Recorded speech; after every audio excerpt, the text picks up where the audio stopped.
Blood sprayed across the polished hospital floor before the explosion even registered.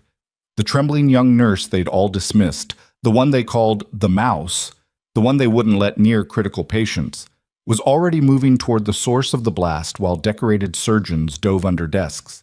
Her hands, steady as iron, reached for the debris trapping a dying man beneath twisted metal and shattered glass. And in that split second, Dr. Marcus Holloway, the physician who'd humiliated her an hour earlier, saw something in her eyes that made his stomach drop. This wasn't the scared probationary nurse he'd mocked. This was someone else entirely, someone trained for catastrophe, someone who'd seen worse than this. Before we dive into what happens next, I need you to do something. Stay with me until the very end of this story. Drop a like, leave a comment telling me what city you're watching from so I can see how far this story travels. Now let's go back to where it all started. The emergency department at Crestview Memorial Hospital in Millbrook never truly slept, but the 2 a.m. lull made everything feel suspended in amber. Fluorescent lights hummed overhead, casting their sickly glow across linoleum floors buffed to an unnatural shine. In the stillness, every sound amplified. The distant beep of monitors, the rustle of scrubs, the soft squeak of rubber-soled shoes on polished tile. Sarah Winters moved through that silence like she'd been designed for it. At 29, she possessed the kind of forgettable face that supervisors' eyes slid right past during morning briefings. Mousy brown hair pulled back in a regulation ponytail, pale green eyes that rarely made direct contact, a frame so slight that orderlies occasionally mistook her for a volunteer. She'd been at Crestview for 6 months, still wearing the yellow probationary badge that marked her as untested, unproven, not quite real. The surgical nurses had stopped learning her name after the 3rd week. "Hey, you!" Dr. Marcus Holloway called from the physician's lounge, not bothering to look up from his phone. "Coffee's empty." Sarah paused in the doorway, medication tray balanced against her hip. "I can make a fresh pot after I—" "Now would be better." She set the tray down carefully and moved to the coffee station. Her hands didn't shake. They never did, actually, but nobody had bothered to notice that particular detail about her. Marcus Holloway was 42 and knew it, fighting the descent with expensive haircuts and a gym membership he actually used. Chief of Emergency Medicine. 3 published papers. A reputation for diagnostic brilliance that he wore like armor over the personality defects everyone pretended not to see. He'd been at Crestview for 8 years, and in that time, he'd cultivated the kind of authority that made junior staff hesitate before contradicting him. "You're the new one," he said, still scrolling through his phone. "Winters?" "Yes, doctor." "Trauma background?" "Some." "Civilian or military?" Sarah measured coffee grounds with precision. "Does it matter?" "Civilian, then." Marcus finally glanced up, his expression dismissive. "Thought so. You've got that look." "What look?" "Like you learned everything from textbooks." He stood, straightening his white coat. "Real trauma isn't like the simulation, sweetheart. When it matters, you'll freeze. They always do." Sarah handed him the fresh cup. "I'll keep that in mind." "See that you do." He walked out, and Sarah returned to her medication tray. Her face remained neutral, practiced, empty of reaction, but her jaw tightened just slightly. A micro-expression that vanished before anyone could catch it. The overnight charge nurse, Patricia Wade, materialized beside her with the territorial instinct of someone defending their space from an outsider. Patricia had been at Crestview for 16 years, accumulating seniority the way other people collected grievances. "Don't take it personally," Patricia said, though her tone suggested Sarah absolutely should. "Dr. Holloway's brilliant, saved more lives than you've seen in your entire career. He's earned the right to be direct." "Of course." "And between us?" Patricia lowered her voice to a conspiratorial whisper. "Probationary nurses who make waves don't usually make it past review, just saying." Sarah nodded, filed that thread away with all the others, and continued her rounds. The emergency department occupied the entire ground floor of Crestview Memorial's main tower. State-of-the-art equipment, private rooms for VIP patients who paid premium rates to avoid the indignity of curtained spaces, a helicopter pad on the roof for the kind of emergencies that made hospital administrators salivate over the prestige. Everything gleamed with the particular cleanliness of an institution that charged accordingly. In room 7, Sarah found an elderly woman sleeping fitfully, her breathing shallow and uneven. The chart identified her as Dorothy Mitchell, 73, admitted 6 hours earlier with chest pains. Preliminary tests inconclusive. Awaiting cardiology consult in the morning. Sarah checked the monitors. Heart rate elevated, blood pressure climbing, oxygen saturation dropping gradually but steadily. She stepped into the hallway and flagged down Patricia. Mrs. Mitchell's presenting signs of, "She's stable," Patricia cut her off. "Cardiology will see her at 7. Don't wake Dr. Holloway for every little fluctuation. He needs his rest." Her stats are trending wrong. Then noted in the chart, Patricia's smile was all teeth and no warmth. That's what probationary nurses do. They document, they don't diagnose. Sarah returned to room 7 and added her observations to the digital record. Her handwriting in the narrative section was clean, precise, clinical. No editorializing. Just facts that someone might read later and wonder why nobody acted sooner. At 2:47 a.m., the VIP lounge doors opened. The VIP lounge was Crestview's concession to wealth and influence, a tastefully decorated waiting area with leather chairs, ambient lighting, and a coffee bar that served actual espresso instead of the cafeteria's burnt sludge. It existed in the liminal space between public emergency department and private care, reserved for patients whose insurance plans came with Roman numerals or whose last names appeared on hospital wings. Robert Castellan emerged from that space looking like death in a tailored suit. 61 years old, real estate developer. 3 buildings in downtown Millbrook bore his name. His wife followed a step behind, her face tight with worry that she'd been trained since birth not to show too obviously in public. Sarah noticed him immediately, not because of who he was, she'd never heard the name Castellan before that moment, but because of how he moved. Shuffling steps, one hand pressed against his chest, breathing too fast and too shallow. The overhead lights caught the sheen of sweat on his forehead. She set down the supply cart and approached. "Sir, are you feeling all right?" Castellan waved her off. "Fine, just tired, been here too long." But his neck veins bulged like cables under tension. His lips held the faintest blue tinge around the edges. And when Sarah got close enough, she heard the wheeze beneath his words. Not the normal exhaustion of a long night, but something mechanical and wrong. "Mr. Castellan, I think you should sit down." "I'm leaving." He took another step and wobbled. His wife caught his elbow. Sarah moved to his other side. "Please, just for a moment." Something in her voice made him pause. Not commanding, exactly, but absolutely certain. He lowered himself into the nearest chair, and Sarah immediately noted how he leaned forward, unable to sit back fully. Classic positioning for someone whose body was screaming for oxygen it couldn't process. She'd seen this before, not in textbooks. "How long have you been having trouble breathing?" "I'm not—" "The truth, please." Castellan met her eyes, and whatever he saw there made him hesitate. "Started about an hour ago. Thought it was anxiety.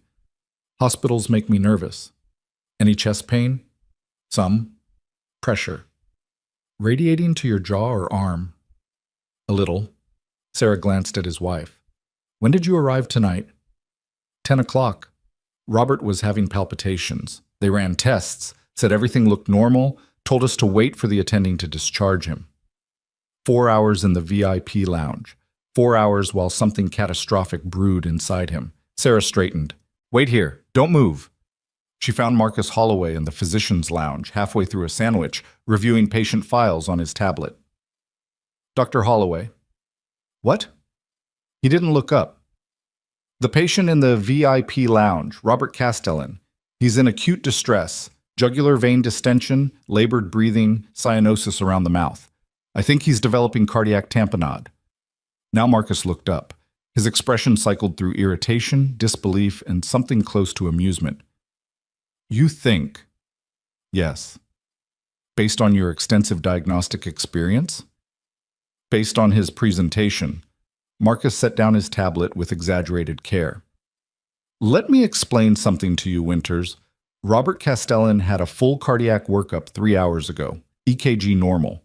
Troponin levels normal. Chest X-ray clear. 3 different physicians examined him. You really think you know better than all of them combined?" "I think something's changed." "Of course something's changed. He's been sitting in a waiting room for 4 hours. He's tired and stressed." Marcus stood, his posture radiating the kind of condescension that made small people feel smaller. Here's what's actually happening. You're a probationary nurse trying to look important by manufacturing a crisis. I've seen it 100 times. Young nurses who watch too much Grey's Anatomy and think they're going to be heroes. Sarah's voice remained level. I'm asking you to examine him. And I'm telling you to go back to your station and do your actual job, which, in case you forgot, does not include diagnosis. He stepped closer, lowering his voice. This is your first warning. Next time you interrupt me with amateur dramatics, it goes in your file. Are we clear? Behind them, Patricia Wade had materialized in the doorway, her face arranged in an expression of sympathetic disapproval. Sympathy for Marcus, disapproval for Sarah. Crystal, Sarah said. She walked away, her footsteps measured and even. Nothing in her posture suggested defeat or submission, just compliance, the appearance of knowing her place. But her hands clenched briefly at her sides, a movement so quick and controlled that it barely qualified as a gesture. Back at her station, Sarah pulled up Robert Castellan's file and read through the earlier examinations. Everything documented as normal, textbook presentations. No red flags that would have alarmed a competent physician working from standard protocols. Except the patient himself was deteriorating in real time. She checked the clock. 3:04 a.m. Then she did something that probably violated hospital policy, but definitely violated the unspoken rules of her position. She printed a copy of her observations, time-stamped them, and tucked them into her personal notebook. Not the official chart, her own record. Just in case. At 3:17 a.m., Sarah made another pass through the VIP lounge. Castellan had deteriorated further. Now he couldn't speak without gasping. His wife hovered beside him, her earlier composure cracking like old paint. Someone needs to help him, she said when Sarah approached. Please. I've notified the attending physician. Then notify him again. Sarah crouched beside Castellan's chair. His pulse was thready and rapid beneath her fingers. His skin had taken on a grayish cast in the ambient lighting. Mr. Castellan, I need you to listen to me very carefully. You're experiencing a medical emergency. Your body is telling you something is very wrong, and you need immediate intervention. Do you understand? He managed a weak nod. Good, I'm going to get help.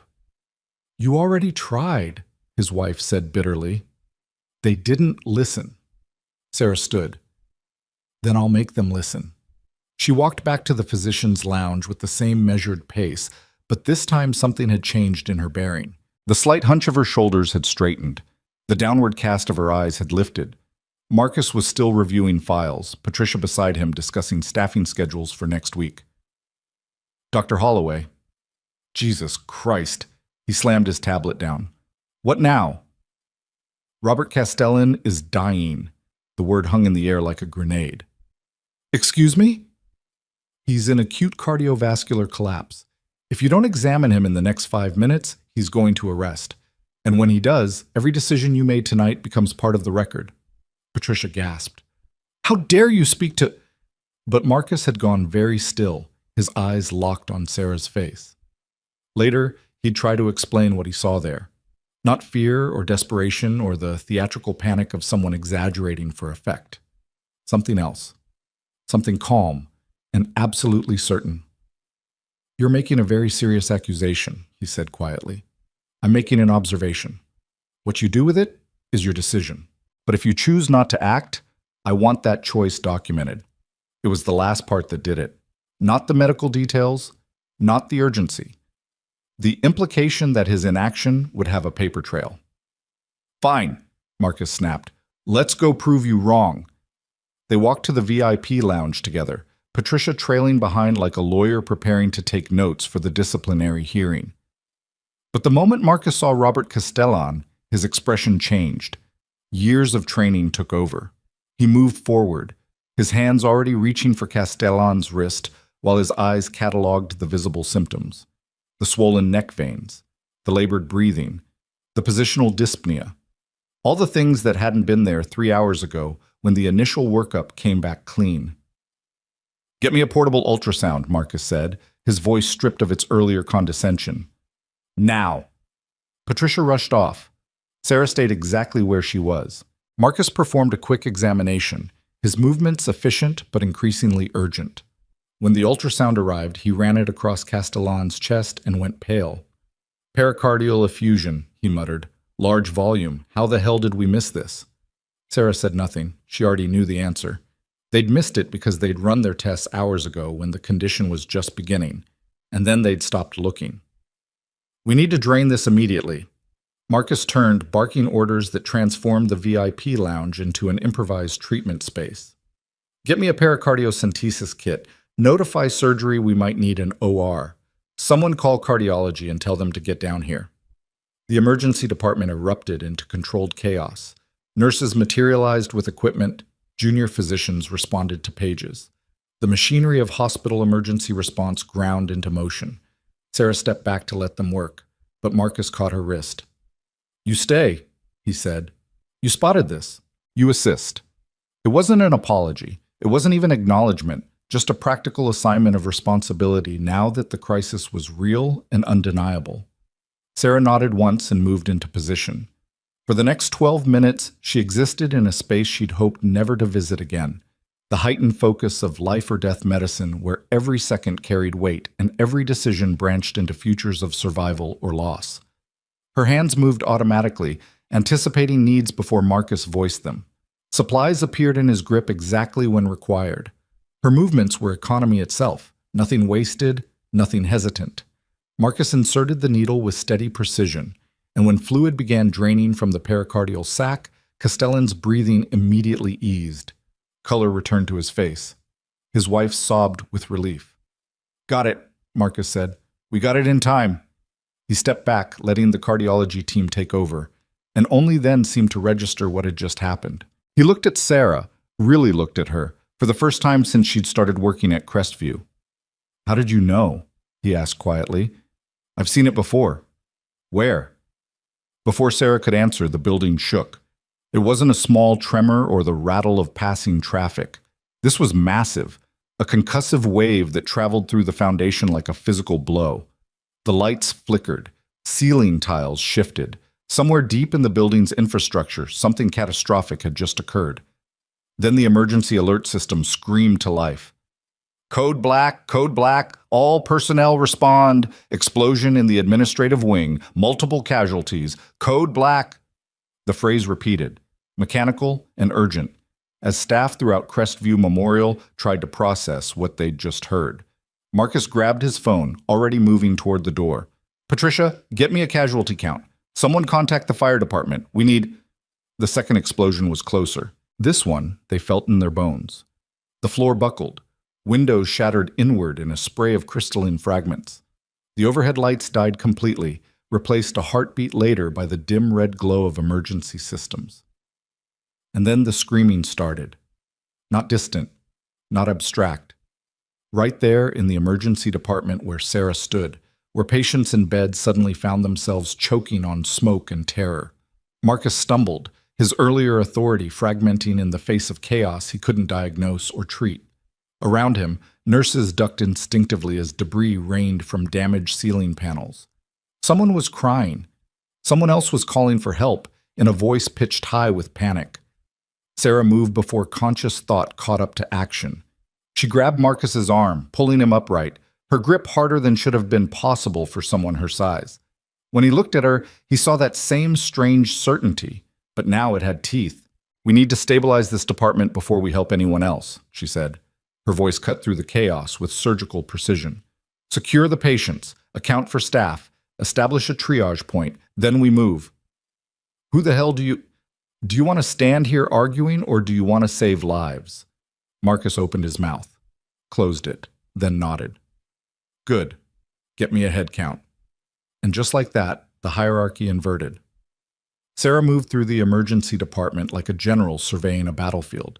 She called out orders in a voice that didn't yell but somehow carried over the noise, checking structural integrity, identifying patients who could be moved versus those who had to be treated in place, organizing the scattered staff into functional units. Patricia Wade stared at her as though witnessing a magic trick she couldn't explain. "Where's the main structural damage?" Sarah demanded. I don't know." "Find out. Now."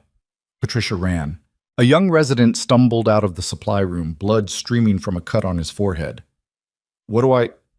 Pressure on that wound, then help me move Mrs. Mitchell. Her room's compromised. They lifted Dorothy Mitchell's bed together, wheeling her toward the interior hallway where falling debris was less likely. The elderly woman was awake now, terrified, clutching Sarah's hand. You're safe, Sarah told her. Stay with me. Another tremor shook the building. Not an explosion this time, just the groaning protest of a structure trying to hold together after catastrophic damage. Dust filtered down from the ceiling like dry snow. Marcus reappeared, his phone pressed to his ear. Fire department's 10 minutes out. We have casualties in the administrative wing. At least 20. The executive offices took a direct hit. Gas explosion? How did you... The pattern. The interval between blasts. Construction on the east side has been excavating near the gas mains for 3 weeks. Sarah was already moving toward the stairwell. Anyone left up there? We don't know. Communications are down. Sarah reached the stairwell door and tested the handle. Warm, but not hot. She pulled it open and stared up into smoke-filled darkness. Behind her, Marcus's voice turned sharp. Winters, don't. She looked back at him. The emergency lighting painted her face in harsh red shadows, and for a moment she was someone else entirely, someone who'd made harder decisions than this. Stay here and coordinate, she said. Get the stable patients evacuated. Set up triage in the parking lot. When the fire department arrives, tell them the 4th floor needs immediate attention. You can't go up there. You don't have gear. You don't have training. Yes, Sarah said quietly. I do. And then she was gone, vanishing into the smoke-choked stairwell before anyone could stop her. Marcus stood frozen, his mind struggling to reconcile the timid probationary nurse he'd dismissed hours earlier with the woman who'd just walked into a burning building without hesitation. Patricia appeared at his elbow, her face white with shock. What do we do? She whispered. Marcus didn't have an answer. In the stairwell, Sarah climbed through darkness, broken only by failing emergency lights. The smoke was thick now, acrid with burning plastic, and something else, the chemical tang of natural gas. Her eyes watered, but she didn't slow. She pulled her scrub top up over her nose and mouth and kept moving. 4th floor, administrative wing. She emerged into a scene from a nightmare. The explosion had transformed the sleek executive offices into a war zone. Desks overturned, walls collapsed. The ceiling had partially caved in, burying workstations under tons of debris. Small fires burned in scattered locations, feeding on paper and furniture and anything else combustible. And in the center of it all, trapped beneath a fallen steel beam, was Marcus Holloway's supervisor, Dr. Richard Vance, Director of Emergency Services, the man who'd approved Sarah's probationary hiring 6 months ago and then never looked at her file again. He was conscious, barely, and pinned from the waist down by structural steel that would require equipment Sarah didn't have to move. Help! He gasped when he saw her. Please, I can't feel my legs. Sarah dropped beside him, her hands already assessing the situation with practiced efficiency. The beam had him trapped, but hadn't crushed him completely. Not yet. But the fires were spreading, and the air was running out. I'm here, she said. Tell me where else you're injured. My shoulder. Something sharp. He turned his head, revealing a 6-inch piece of metal rebar protruding from his right shoulder. Not deep enough to be immediately fatal, but bleeding steadily. Sarah looked around the destroyed office. No supplies. No help. Just her training and whatever she could improvise. She yanked off her scrub top, leaving only a tank top beneath, and began tearing the fabric into strips. Her movements were automatic, muscle memory from a time and place most people couldn't imagine. Listen to me carefully, she said as she worked. This is going to hurt, a lot. But if I don't stabilize that shoulder, you'll bleed out before help arrives. Understand? Vance nodded, his face gray with pain and fear. Sarah packed the wound with torn fabric, then wrapped it tight enough to slow the bleeding. Vance screamed. She didn't stop. When the wound was secured, she moved to assess the beam trapping his lower body. Too heavy to lift. Not enough leverage, and even if she could shift it, the movement might cause more damage. Think! She scanned the ruined office, cataloging resources. A fire extinguisher lay near the wall. Useful, but not for this. Computer cables. Office chairs. A filing cabinet tilted at an angle. The filing cabinet. Sarah grabbed it, dragging it closer despite the way smoke burned her lungs. She positioned it beside the beam, then used the office chairs as makeshift fulcrums, building a crude lever system that would have made physics teachers weep but might actually work. "When I lift," she told Vance, "you pull yourself backward. Don't think. Don't hesitate. Just move." "I can't." "Yes, you can. On 3. She gripped the improvised lever. Her arms shook, not with fear, but with the simple reality of trying to move several hundred pounds of steel with inadequate mechanical advantage. 1. Vance braced himself. 2. Sarah's muscles tensed. 3. She threw her entire weight against the lever, and for a horrible moment nothing happened. Then the beam shifted. Just an inch, but enough. Vance dragged himself backward with a howl of agony, and Sarah immediately released the lever, letting the beam crash back down. Vance lay gasping, free but barely conscious. "Can you walk?" Sarah asked. "No." "Then I'm carrying you." She got him into a fireman's carry despite his size, despite her frame, despite the smoke that now made every breath feel like swallowing glass, and she started back toward the stairwell, moving with the kind of stubborn determination that couldn't be taught or faked. Behind them, one of the small fires found something combustible and roared to life. Sarah didn't look back. She just kept moving, step after step, through smoke and heat and the groaning protests of a building that wanted to collapse. They were halfway down the stairs when she heard voices below, the fire department finally arriving. "Here!" she called out. "Injured on the stairs!" Firefighters materialized through the smoke, taking Vance's weight, surrounding them with competence and equipment and the blessed promise of fresh air. They emerged into the parking lot where Crestview Memorial had transformed into an emergency triage center. Ambulances lined the street. Staff worked under portable lights. And Marcus Holloway stood coordinating the chaos with the shell-shocked efficiency of someone running on pure adrenaline. He saw Sarah emerge from the building and froze. She was covered in soot and blood and ceiling dust. Her hair had escaped its ponytail and hung in smoke-darkened tangles around her face. She looked like she'd been through a war, and maybe she had.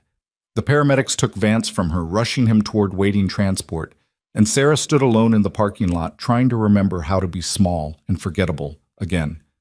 But Marcus was walking toward her, his expression unreadable. "You just pulled my supervisor out of a collapsing building," he said. "Someone had to?" "Where did you learn to do that?" Sarah met his eyes. Later, she'd wish she'd deflected, made something up, protected the truth for a few hours longer. Instead, she told him the truth. "Fallujah," she said quietly. "Kandahar. A dozen other places you've probably never heard of. I was a combat medic for 6 years before I became a civilian nurse." Marcus stared at her. Around them, the organized chaos of the emergency continued, but in that moment, it might as well have been just the two of them standing in the wreckage. "You're military," he said. "Was. And you didn't think to mention that when you applied? Would you have treated me differently if I had?" She said it without accusation, just curiosity, but Marcus flinched anyway, because they both knew the answer. Before he could respond, Patricia Wade appeared, her earlier hostility replaced by something harder to read. "Sarah," she said, and it was the first time she'd used Sarah's first name all night.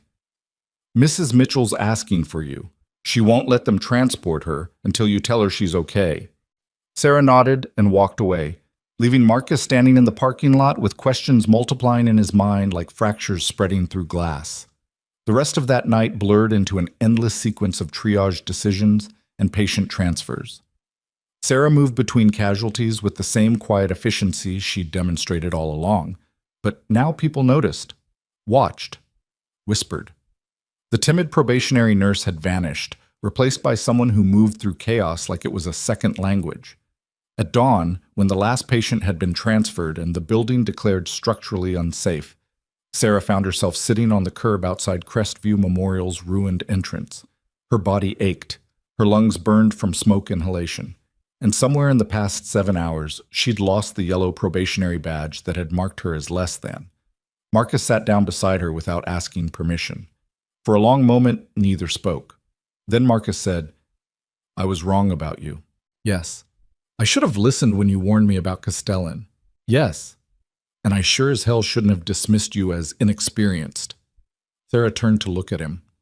In the pale morning light, he looked older than his 42 years, exhausted and humbled and trying to find words for something he'd never had to say before. You saved lives tonight, he continued. Castellan, Vance, probably others we haven't counted yet, and you did it after I treated you like you were invisible.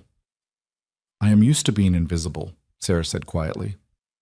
In the military, I learned that being underestimated is sometimes an advantage. People don't watch you as carefully, don't question your movements, and when the moment comes where you're needed, you're already in position. Is that why you didn't tell anyone about your background? Partly, but also, she paused, choosing words carefully. I didn't want to be the veteran nurse. I wanted to be just a nurse. Start over. Leave the war behind. Looks like the war found you anyway. Sarah smiled without humor. It usually does. A news van pulled up to the police barricade, and both of them watched as reporters began setting up cameras. By noon, Crestview Memorial's disaster would be the lead story on every local channel. And eventually, someone would start asking questions about how a probationary nurse had known to check a patient everyone else cleared, had coordinated an emergency response, and had walked into a burning building to pull out a trapped physician. They're going to want interviews, Marcus said. I don't do interviews. You might not have a choice. You're a hero. I'm a nurse who did her job. Sarah stood, brushing concrete dust from her scrubs. The job I would have been doing all along if anyone had let me. She walked away before Marcus could respond, heading toward the temporary staff area where volunteers were distributing water and granola bars to exhausted personnel. But she could feel his eyes on her back, and she knew with absolute certainty that nothing would ever be the same again. By mid-morning, 3 things happened in rapid succession. First, Robert Castellan's wife called the hospital's communication office to thank Sarah personally and ask why her husband's initial symptoms had been dismissed. The call was logged, time-stamped, and impossible to ignore. Second, a veteran firefighter who'd helped extract Vance from the 4th floor recognized Sarah's emergency techniques as military-grade training and mentioned it to his captain, who mentioned it to the fire marshal, who made a note in the incident report. Third, Patricia Wade, who'd spent 16 years protecting her territory and her physician allies, pulled Sarah aside in the temporary break area and said something Sarah never expected to hear. I was wrong about you, Patricia said stiffly, and I'm sorry. Sarah blinked. Okay. I mean it. I watched you tonight. You didn't panic, didn't freeze. You just knew what to do. And I've been a nurse for 16 years and I didn't know half of what you did. Patricia's face was tight with the effort of admission. So I'm sorry for dismissing you, for protecting the physicians when I should have been protecting the patients. Apology accepted. Patricia nodded once, then walked away, and Sarah was left wondering if crisis had just rewritten the social order of an entire hospital in the space of 8 hours. Around noon, the hospital's executive team, what remained of it after the explosion took out the administrative wing, called an emergency meeting in a borrowed conference room at the medical building next door. Sarah was summoned. She arrived to find a room full of administrators, senior physicians, legal counsel, and one very uncomfortable-looking Marcus Holloway. Hospital CEO Angela Reeves sat at the head of the table, her expression professionally neutral in the way that meant she was calculating liability with every word. Ms. Winters, Reeves said, please sit. Sarah remained standing. I'd prefer not to. This isn't a disciplinary meeting. Then what is it? An inquiry. Reeves folded her hands on the table. We're trying to understand the sequence of events that led to last night's casualties. Specifically, we're interested in your interactions with Dr. Holloway regarding patient Robert Castellan. Ah, so this was about blame distribution. Sarah glanced at Marcus, who looked like he wanted to sink through the floor. I observed Mr. Castellan displaying symptoms of acute cardiac distress, Sarah said carefully. I reported those observations to Dr. Holloway. He examined the patient and diagnosed pericardial effusion, which he treated successfully. But initially, Dr. Holloway dismissed your concerns. He exercised his medical judgment based on earlier test results. That's not what we heard from Mrs. Castellan. Then I suggest you ask Mrs. Castellan what she heard, not me. Reeves's expression tightened. Miss Winters, we're trying to determine if proper protocols were followed. Protocols were followed, Sarah interrupted. I reported my observations to the attending physician. He made a decision. When the patient's condition deteriorated, he revised that decision and provided appropriate care. That's how emergency medicine works. Even when the initial decision was incorrect? Every medical decision is made with incomplete information. Dr. Holloway saved Mr. Castellan's life. That's what matters. Across the table, Marcus looked at her with something approaching wonder. The legal counsel cleared his throat. Miss Winters, we also understand you entered the administrative wing after the explosion, despite lacking firefighting certification or structural safety training. I did. And you removed Dr. Vance from the building without waiting for emergency services. Yes. Can you explain your reasoning? Sarah met his eyes. Dr. Vance was dying. I had training relevant to the situation. I made a judgment call. Training from where? And there it was. The question that had been circling since dawn like a patient predator. Sarah took a breath. I served 6 years as a combat medic with the U.S. Army. 2 tours in Iraq, 1 in Afghanistan. I'm trained in tactical medicine, mass casualty response, and combat extraction. Last night's situation fell well within my operational experience. Silence. Reeves recovered first. Why wasn't this information in your employment file? Because I listed my civilian nursing credentials, which are what you hired me for. But surely your military experience is relevant. To what? Taking vital signs? Administering medications? Those skills are the same regardless of where you learn them. The Human Resources Director spoke up, her voice thin. Ms. Winters, our hiring protocols require disclosure of all relevant professional experience. I disclosed my nursing license and civilian hospital rotations. Nothing in your application asked about military service. It's implied. No, Sarah said quietly. It's not. And if you're suggesting I committed fraud by not volunteering information you didn't request, I'd recommend you consult your legal team before making that accusation official. More silence. The legal counsel was scribbling notes now, his expression thoughtful. Reeves tried a different approach.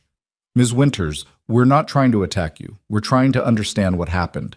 And frankly, your actions last night, while undoubtedly heroic, have raised questions about our screening processes and supervision protocols. Are you asking me to resign? No, but we are going to conduct a thorough review of... The conference room door opened, cutting Reeves off mid-sentence. A man in an expensive suit entered without knocking, flanked by a woman carrying a briefcase that probably cost more than Sarah's monthly rent. Robert Castellan, walking, alive, visibly angry. Mr. Castellan, Reeves stood. You should be resting. I should be dead, Castellan said flatly. According to the cardiologist who examined me this morning, I was maybe 15 minutes away from cardiac arrest when Nurse Winters convinced Dr. Holloway to drain the fluid around my heart. He turned to Sarah, which she did after he'd already dismissed her concerns once. Reeves went pale. Mr. Castellan, I'm sure there's been some misunderstanding. There's security footage, Castellan continued, from the VIP lounge, timestamps, showing Nurse Winters examining me, leaving to get help, returning to insist I needed immediate attention, all of it documented. He looked at Reeves. So before you continue with whatever administrative ass covering you're planning, maybe ask yourself what happens when I share that footage with my attorney. The legal counsel stopped writing. I'm not here to threaten you, Castellan said, though his tone suggested otherwise. I'm here to thank Ms. Winters personally, and to inform you that I'm making a substantial donation to this hospital, contingent on certain personnel changes. What kind of changes? Reeves asked carefully. The kind where nurses who save lives get recognized instead of questioned. Castellan smiled without warmth. I'll leave the specific details to your HR department, but I suggest you start by ending Ms. Winters' probationary status and apologizing for whatever this meeting was supposed to be. He turned and walked out, his attorney following, leaving a room full of administrators in stunned silence. Reeves sat down slowly. Ms. Winters, I think we're done here. Am I being dismissed? You're being thanked, officially. Reeves's smile looked painful. Your probationary period is over as of today, and we'll be reviewing your case for advancement opportunities.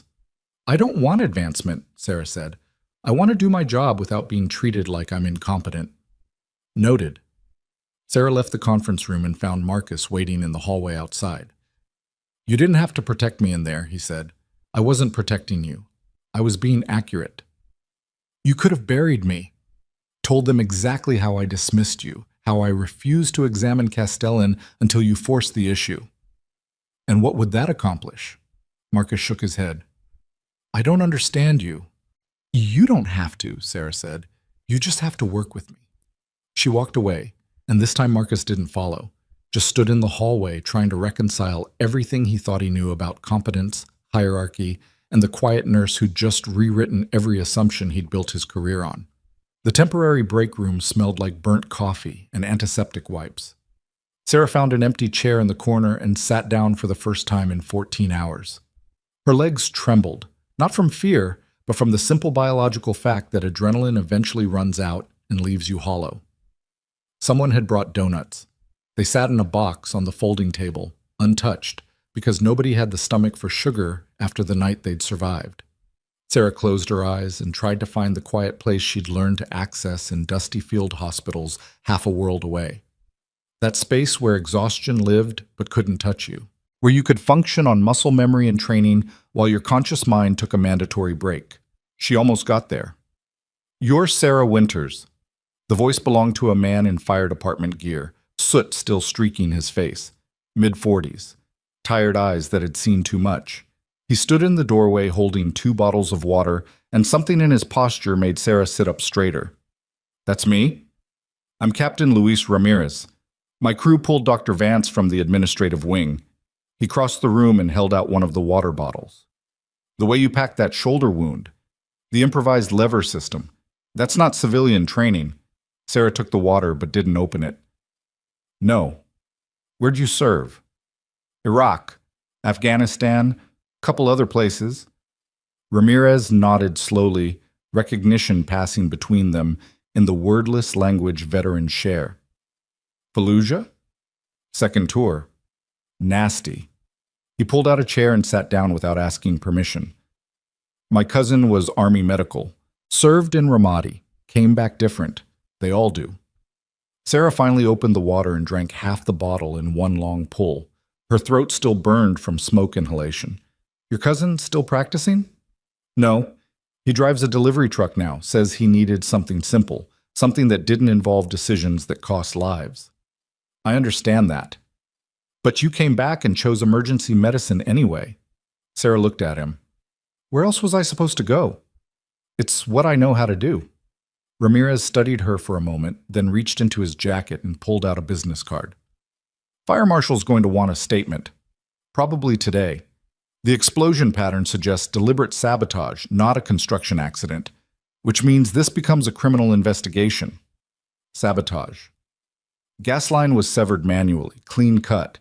Someone knew what they were doing. He set the card on the table between them. When they ask you what you saw, be specific. Timestamps matter. Details matter, and don't let the hospital's legal team coach you before you give your statement. Why are you telling me this? Because I've been doing this job for 20 years, and I know how these things play out. Hospitals going to try to control the narrative. Make sure their liability exposure is minimal. And the easiest way to do that is to find someone to blame who isn't on their permanent payroll. He stood. You saved lives last night. Don't let them turn that into a liability. He left before Sarah could respond, and she sat alone in the break room holding his card and trying to figure out if she'd just been warned or recruited. By early afternoon, Crestview Memorial had transformed into something between a crime scene and a media circus. Police tape cordoned off the damaged sections. Investigators in hazmat suits moved through the wreckage documenting evidence, and news crews had multiplied like bacteria, their cameras capturing every angle of the devastation. Sarah tried to slip out through a side exit and nearly collided with a reporter. Excuse me, are you Sarah Winters? No comment. Just one question. Is it true you're a decorated combat veteran who saved multiple lives during the explosion? Sarah kept walking. The reporter followed. Our sources say you diagnosed a critical patient after senior physicians missed it. Can you confirm? Talk to the hospital's communications office. We did. They said you're unavailable for interviews, which makes people wonder what they're hiding. Sarah stopped walking and turned to face the reporter fully. Young, ambitious, the kind of journalist who thought aggressive questioning equaled good reporting. I'm not hiding anything, Sarah said quietly. I'm a nurse who did my job during an emergency. That's the entire story. But your military background is irrelevant to what happened here. Now, if you'll excuse me, I need to check on my patients. She walked away fast enough that following would have looked like harassment on camera. The reporter didn't pursue, but Sarah felt the lens tracking her until she disappeared around the corner. Inside the temporary triage area, organized chaos continued. Patients who'd been stable enough to avoid immediate transport still needed monitoring. Staff rotated through shifts, grabbing sleep in stolen increments. And everywhere, people watched Sarah differently now. Not quite staring, but aware, measuring her against some new standard that hadn't existed yesterday. Dorothy Mitchell occupied a bed near the window, oxygen cannula in place, her earlier terror replaced by a fierce determination to tell anyone who'd listen about the nurse who'd saved her life. There you are, Dorothy said when Sarah approached. They tried to transfer me to County General. I told them absolutely not. Not until I could thank you properly. Mrs. Mitchell, you need cardiac monitoring. County has better equipment. County doesn't have you. Dorothy reached out and grabbed Sarah's hand with surprising strength. That doctor, Holloway, he wouldn't listen when you told him something was wrong with me. But you kept checking, kept documenting, and when everything went to hell, you moved me to safety before taking care of anyone else. Sarah started to deflect, but Dorothy cut her off. Don't you dare diminish what you did. I'm 73 years old. I've been invisible to doctors for the past decade, just another elderly woman with vague complaints. But you saw me. You treated me like I mattered. Dorothy's eyes were wet. So thank you for seeing me when nobody else did. Sarah squeezed her hand gently. Get some rest, Mrs. Mitchell, and let them transfer you. You'll be safer there. Will you visit? If I can. Promise me. Sarah smiled despite her exhaustion. Promise. She moved through the rest of her patients with the same quiet efficiency, but Dorothy's words stuck with her. You saw me when nobody else did. Maybe that was the real skill she'd learned in the military. Not the trauma medicine or the emergency protocols, but the ability to see people instead of problems. To recognize when someone was screaming silently for help while everyone around them looked away. At 3 p.m., Sarah was summoned to the hospital administrator's temporary office, a borrowed conference room that still smelled like whoever had eaten lunch there. Angela Reeves sat behind a folding table that was trying hard to be a desk. She looked like she'd aged 5 years since morning, her professional composure showing cracks around the edges. Ms. Winters, sit. I'd rather stand. This isn't optional. Sarah sat. Reeves shuffled papers that probably didn't need shuffling. The fire marshal wants to interview you this afternoon. They're calling it a preliminary statement, but we both know it's more than that. Captain Ramirez mentioned. Did he also mention you should have legal representation? Am I being accused of something? No, but the explosion is now a criminal investigation. Sabotage. Which means everyone present becomes a potential witness or suspect. Sarah went very still. Suspect. The gas line was deliberately cut. Security footage shows you had access to the administrative wing on multiple occasions over the past 6 months, including yesterday afternoon. Reeves held up a hand before Sarah could speak. I'm not saying you're under suspicion. I'm saying the investigators will look at everyone who had opportunity. And your military background gives you knowledge most civilians don't have. You think I blew up the hospital where I work. I think you need a lawyer before you talk to the fire marshal. And I think the hospital needs to protect itself from any implication that we employed someone capable of. I saved lives last night. Sarah's voice stayed level, but something dangerous moved beneath the surface. I pulled your director of emergency services out of a burning building. I coordinated triage while your senior staff panicked, and now you're suggesting I might have caused the disaster I helped contain. I'm suggesting you protect yourself legally. That's all. No. Sarah stood. You're covering the hospital's liability by creating distance between my actions and the institution's responsibility. You're making sure that if the investigation goes sideways, I'm the one holding the bag. Reeves's professional mask finally slipped. You don't understand the position we're in. Robert Castellan's attorney is already asking questions about negligence. The families of patients injured in the explosion are talking lawsuits. And now we have federal investigators looking at deliberate destruction of a medical facility.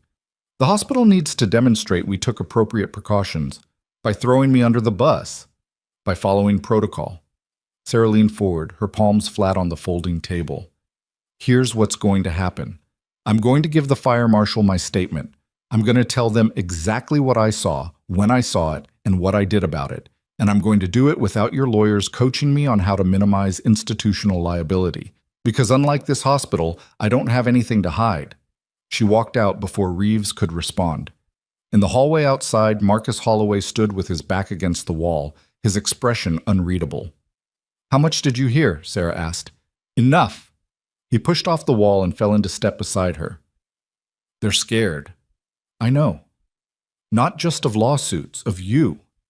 Sarah stopped walking. Explain. Marcus chose his words carefully. You made us all look incompetent last night. Not intentionally, but the contrast is stark. Senior physicians frozen while a probationary nurse takes charge. Decorated doctors missing diagnoses that you caught. The hospital's entire hierarchy inverted by someone who'd been here 6 months. He met her eyes. That's terrifying to people whose authority depends on perceived competence. I didn't ask for any of this. I know, but it happened anyway. And now everyone's trying to figure out where you fit in a system that wasn't designed to accommodate someone like you. Someone like me. Someone who's actually good at their job.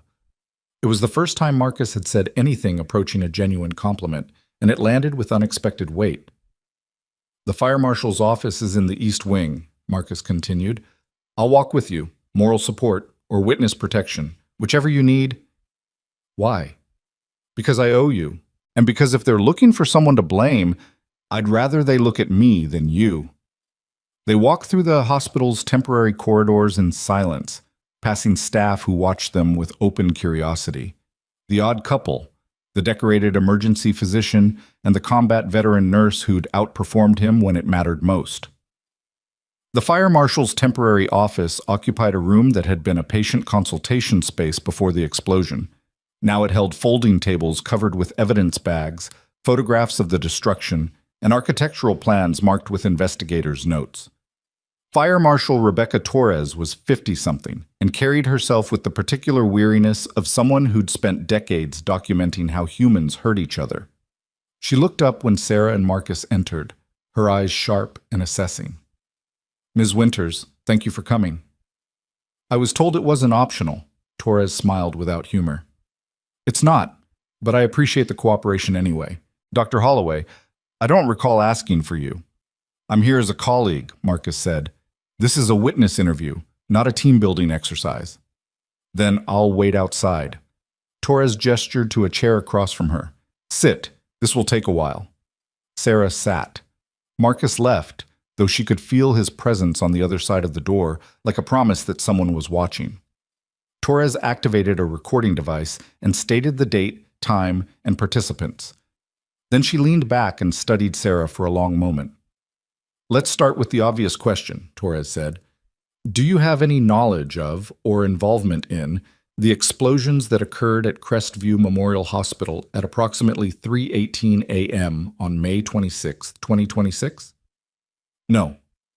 You're certain? I'm certain. Torres made a note. According to security logs, you accessed the administrative wing on 14 separate occasions over the past 6 months. What was the nature of those visits? Delivering lab results. Consulting with Dr. Vance on patient cases. Once to retrieve a lost phone charger. Sarah kept her voice level. Standard nursing duties. Nothing that required explosives training. You have explosives training. I have combat medical training, which includes treating blast injuries, not causing them. But you'd know how to disable a gas line. I'd know how to recognize a gas leak and evacuate people. That's different. Torres pulled out a photograph and slid it across the table. It showed the severed gas line, the cut clean and precise. This wasn't an accident. Whoever did this knew exactly where to cut and how to create maximum pressure buildup before ignition. Sarah studied the image. Looks like a hacksaw or angle grinder. Maybe both. The edges are too clean for an explosion or construction damage. How do you know that?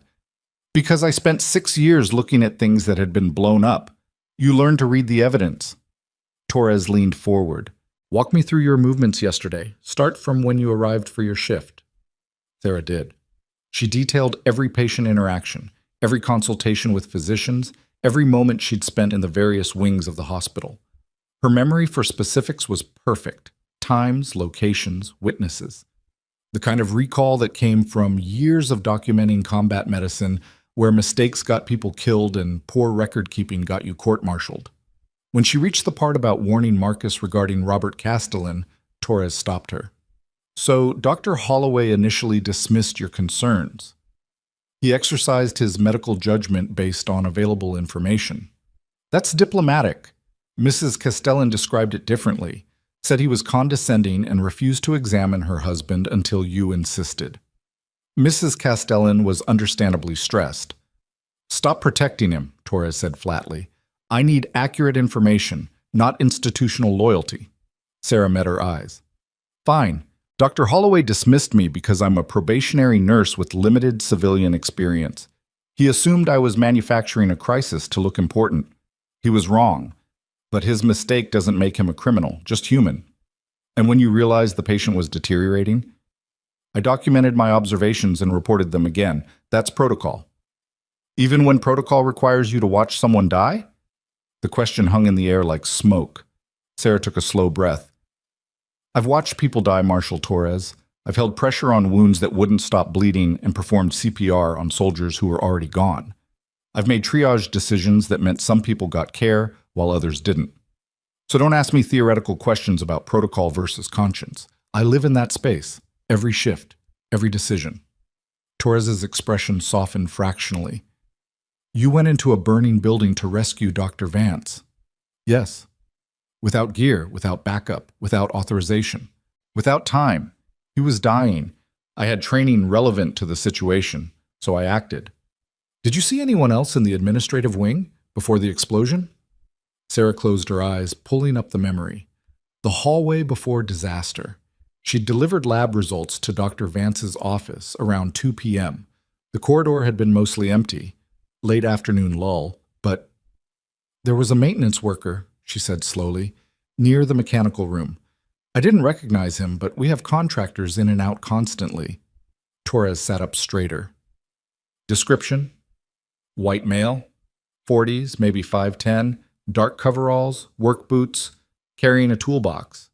Sarah's eyes opened. He had a badge. I saw it clipped to his belt, but I didn't read the name. Did you see his face? Not clearly. He had his back to me, working on something near the gas line access panel. Why didn't you mention this earlier? Because I didn't think about it. He looked like every other contractor we have working on the East Wing renovation. Nothing stood out as suspicious until you asked. Torres was already texting someone, her fingers flying across her phone. Can you work with a sketch artist? Yes. Good, because we just pulled security footage from that corridor. It shows a maintenance worker accessing the gas line at 2:11 p.m. But according to the contractor logs, nobody was scheduled for gas line work yesterday. Torres looked up. You might have just given us our suspect. The weight of that settled over Sarah like a blanket. She'd walked past the saboteur, made eye contact, continued on her rounds without a second thought because he looked like he belonged there. If I'd stopped him, she started. You didn't know, Torres said firmly. Don't do that to yourself. He wore the right uniform, had the right equipment. Even security didn't flag him. So unless you're psychic, you had no reason to intervene. But Sarah did the calculation anyway. If she'd questioned him, if she'd asked to see his work order, if she'd reported the unexpected maintenance to facilities management, the explosion might never have happened. 3 hours later, Sarah sat with a sketch artist reconstructing a face she'd barely seen. The process was frustrating. Her memory kept trying to fill gaps with assumptions, to sharpen details that had been blurry in real time. But slowly, an image emerged. Mid-40s, strong jaw, dead eyes. That's him, she said finally. The sketch artist saved the image and sent it to Torres, who studied it with the intensity of someone cataloging a serial killer. We'll run this through databases, Torres said. See if he matches anyone with explosives training or grievances against medical facilities. You think this was personal? Always is. Nobody bombs a hospital for kicks. This was deliberate, targeted, and designed to cause maximum casualties during a specific shift. Sarah felt cold. The overnight shift, when staffing is minimal and response time is longest. Exactly. Whoever did this knew the hospital's routines, knew when to strike for maximum impact with minimum interference. Torres closed her laptop, which means he either worked here at some point or he spent a lot of time studying the place. How many people died? Torres hesitated. Official count is still being compiled, but preliminary reports suggest at least 6. 4 staff members in the administrative wing, 2 patients who couldn't be evacuated in time. 6 people. 6 lives that Sarah might have saved if she'd been more suspicious, more paranoid, more willing to question someone who looked like they belonged. That's not on you, Torres said, reading her expression. That's on the person who planted the bomb. Don't confuse the two. But Sarah already was, because that's what soldiers did. They counted their failures more carefully than their successes and carried the weight of both. By evening, news of the investigation had spread through the hospital like infection. Staff whispered in corners. Security had been tripled, and everyone who'd been on shift during the explosion found themselves being interviewed, their movements documented, their alibis verified. Sarah returned to the temporary break room and found Patricia Wade waiting. They questioned me for 2 hours, Patricia said without preamble. Asked where I was, who I saw, whether I noticed anything suspicious. She looked exhausted. I told them about you warning Dr. Holloway, about how you took charge during the crisis, about the maintenance worker nobody can identify. I'm sorry. Don't be. It needed to be said. Patricia sat down heavily. I've been thinking about what you said during the meeting with administration, about just wanting to do your job without being treated as incompetent. Patricia, let me finish. I've spent 16 years in this hospital. I've seen good nurses burned out by bad physicians. I've watched competent staff leave because the culture here rewards seniority over skill. And I participated in that system because it benefited me, because I was senior enough to be protected. She met Sarah's eyes. But watching you last night, seeing what real competence looks like, I realized I've been part of the problem. So I'm sorry, genuinely, and if you'll let me, I'd like to help fix it. Sarah studied her, looking for manipulation or self-interest, and finding only tired sincerity. How? She asked. By standing with you when administration tries to scapegoat you, by vouching for your skills when people question your judgment, by being the kind of nurse I should have been all along, one who puts patients before politics. It wasn't forgiveness, but it was something. Maybe enough to start rebuilding a culture that had nearly killed Robert Castellan through arrogance and Dorothy Mitchell through neglect. Okay, Sarah said, let's fix it. Night fell over Crestview Memorial's ruins, and Sarah finally allowed herself to leave the building. She walked to her car, a 10-year-old sedan that had carried her across 3 states and countless fresh starts, and sat in the driver's seat without starting the engine. Her phone buzzed. Text message from an unknown number. This is Captain Ramirez. Sketch just got a hit. Suspect identified as former hospital employee terminated 3 years ago. Active warrant issued. Thought you should know your eyes helped catch him. Sarah stared at the message for a long moment. Then another text arrived. Also, you did good last night. Real good. Don't let them take that from you.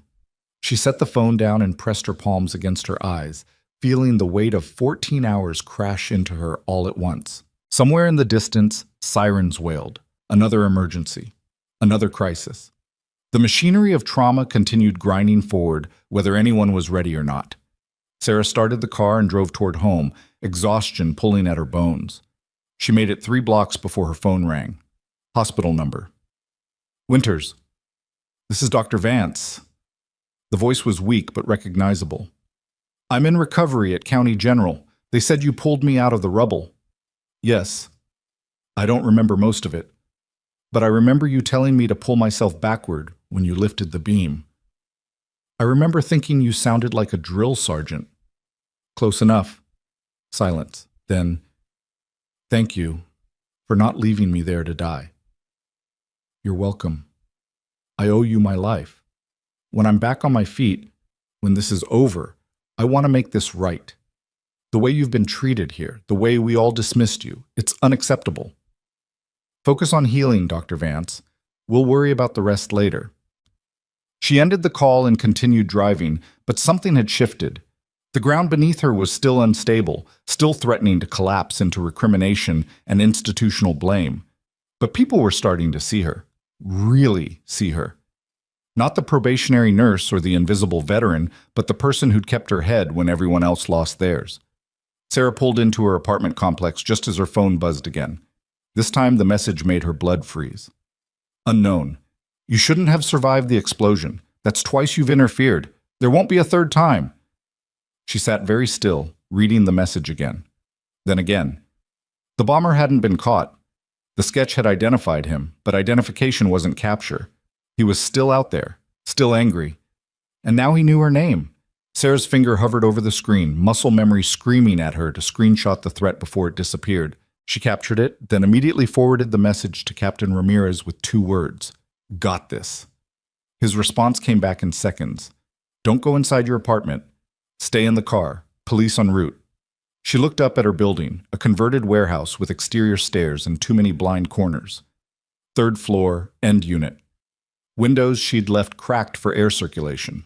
A door lock that was adequate but not military grade. Perfect kill box if someone wanted her dead. Sarah started the engine and backed out of her parking space, her eyes scanning rooftops and parked vehicles. Training she'd hoped to leave behind flooded back with uncomfortable ease. Sight lines, escape routes, potential ambush positions. Her apartment complex transformed from home to tactical problem in the span of 3 seconds. She drove 2 blocks and parked under a convenience store's security lights, keeping the engine running. Through her rearview mirror, she watched the entrance to her street. Waiting. 10 minutes later, 3 patrol cars arrived with lights dark but moving fast. They surrounded her building with practiced efficiency, and Sarah felt a small knot in her chest loosen. Not alone. Not yet. Her phone rang. This is Detective Ray Foster, Millbrook PD. Captain Ramirez briefed me on the threat. Officers are clearing your apartment now. Where are you? Sarah gave him the address. Stay there.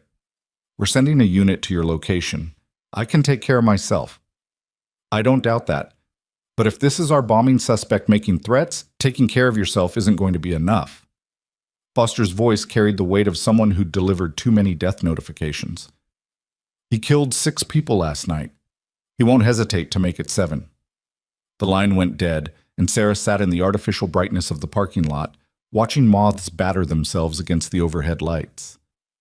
Stupid insects. Drawn to something that would eventually kill them just because it looked warm.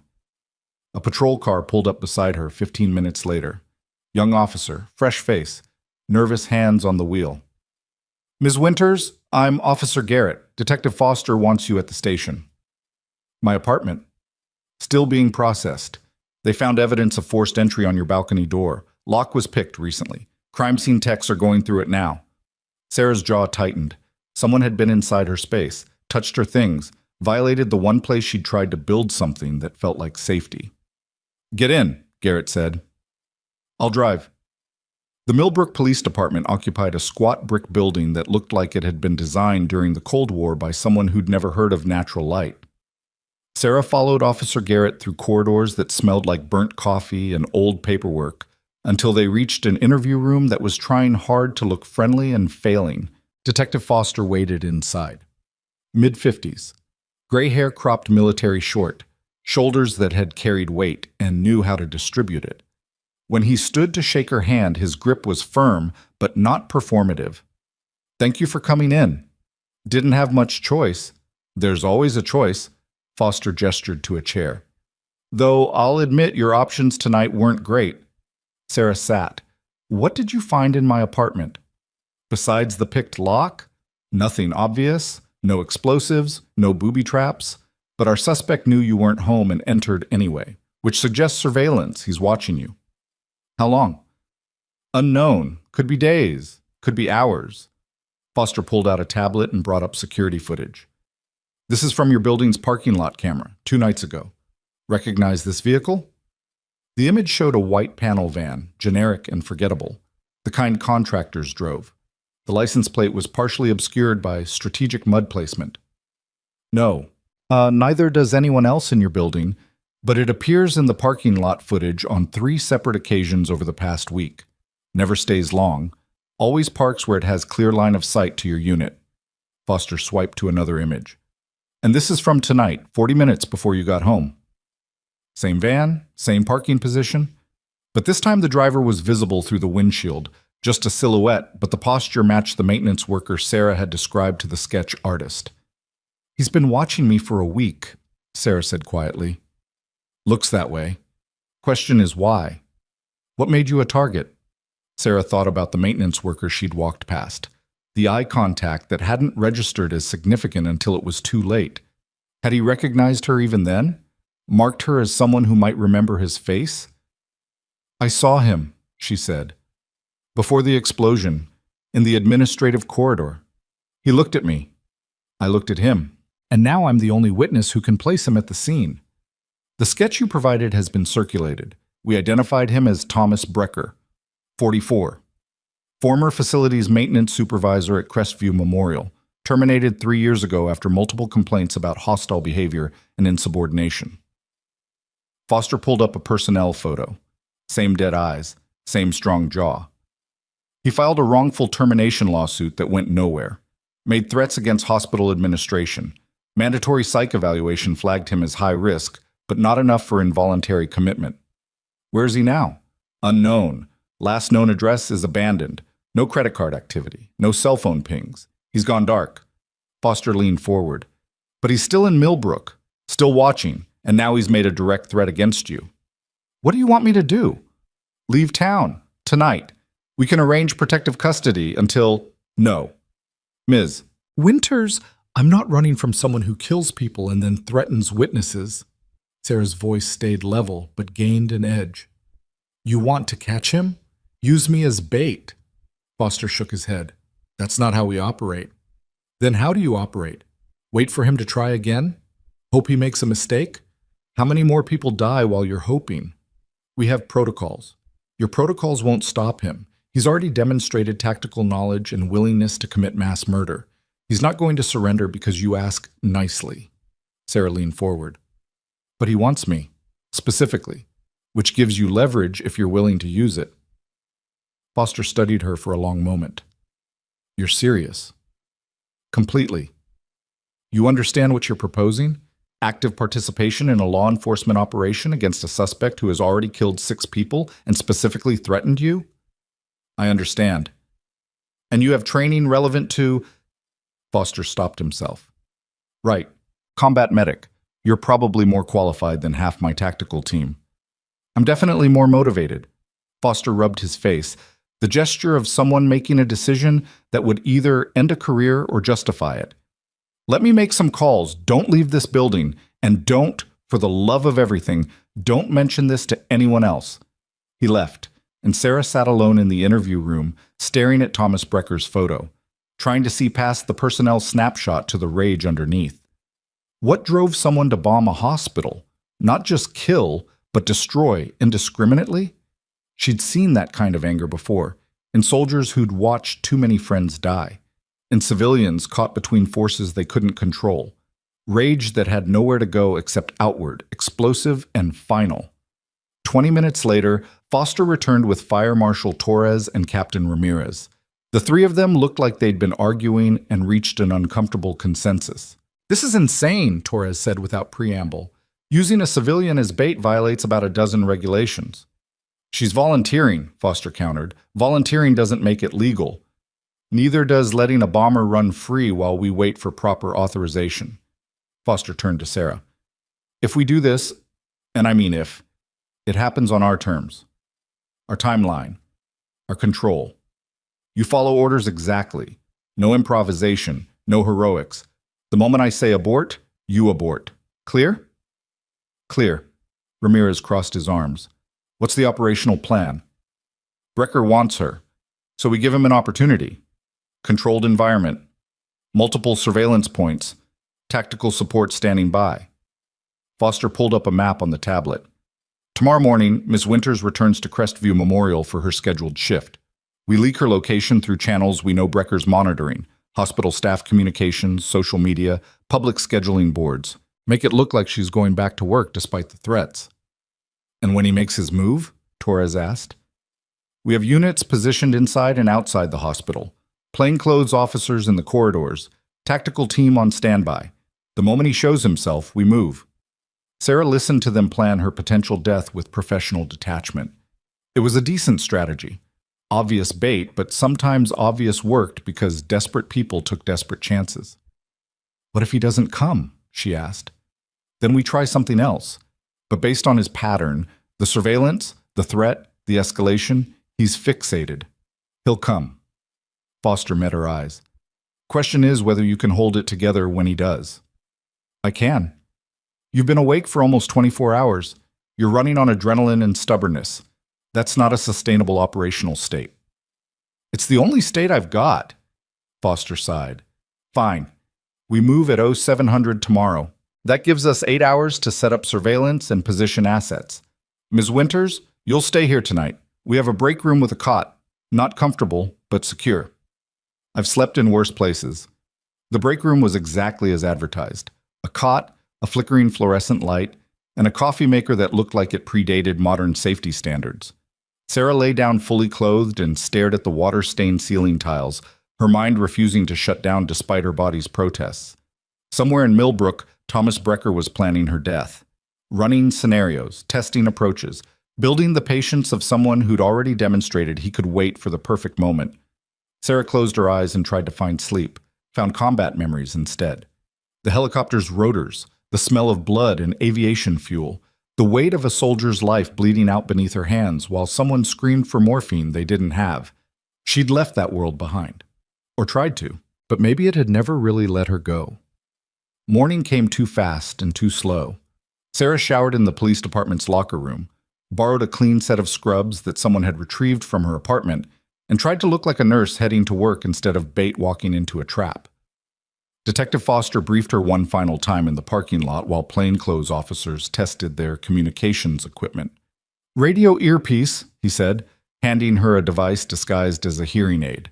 Constant open channel. We'll hear everything you hear. If Brecker approaches, you engage in conversation. Keep him talking. Give us time to move into position. And if he doesn't want to talk, then you hit the floor and let us handle it. You're a witness, not a combatant. Sarah clipped the earpiece in place. Understood.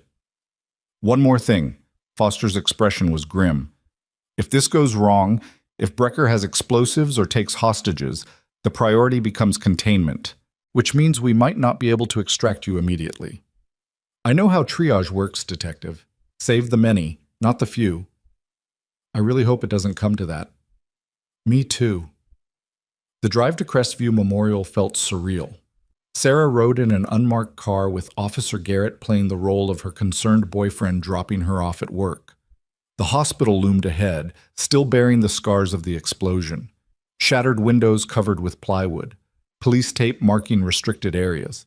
But the emergency department was functional, and staff continued moving through the building like antibodies fighting infection. Sarah got out of the car and walked toward the entrance, hyper-aware of every vehicle in the parking lot, every shadow that might conceal a threat. The earpiece transmitted Foster's voice in her ear. Multiple units in position, rooftop surveillance active, you're covered. She pushed through the doors into the emergency department and was immediately surrounded by familiar chaos. Patricia Wade looked up from a patient chart, surprise flickering across her face. Sarah? You're back? Where else would I be? I don't know, home, sleeping, anywhere but here after everything that happened? Sarah moved to the nurse's station and logged into the system, pulling up the patient roster. People need care. That doesn't stop just because someone tried to kill us. Patricia studied her. You're different.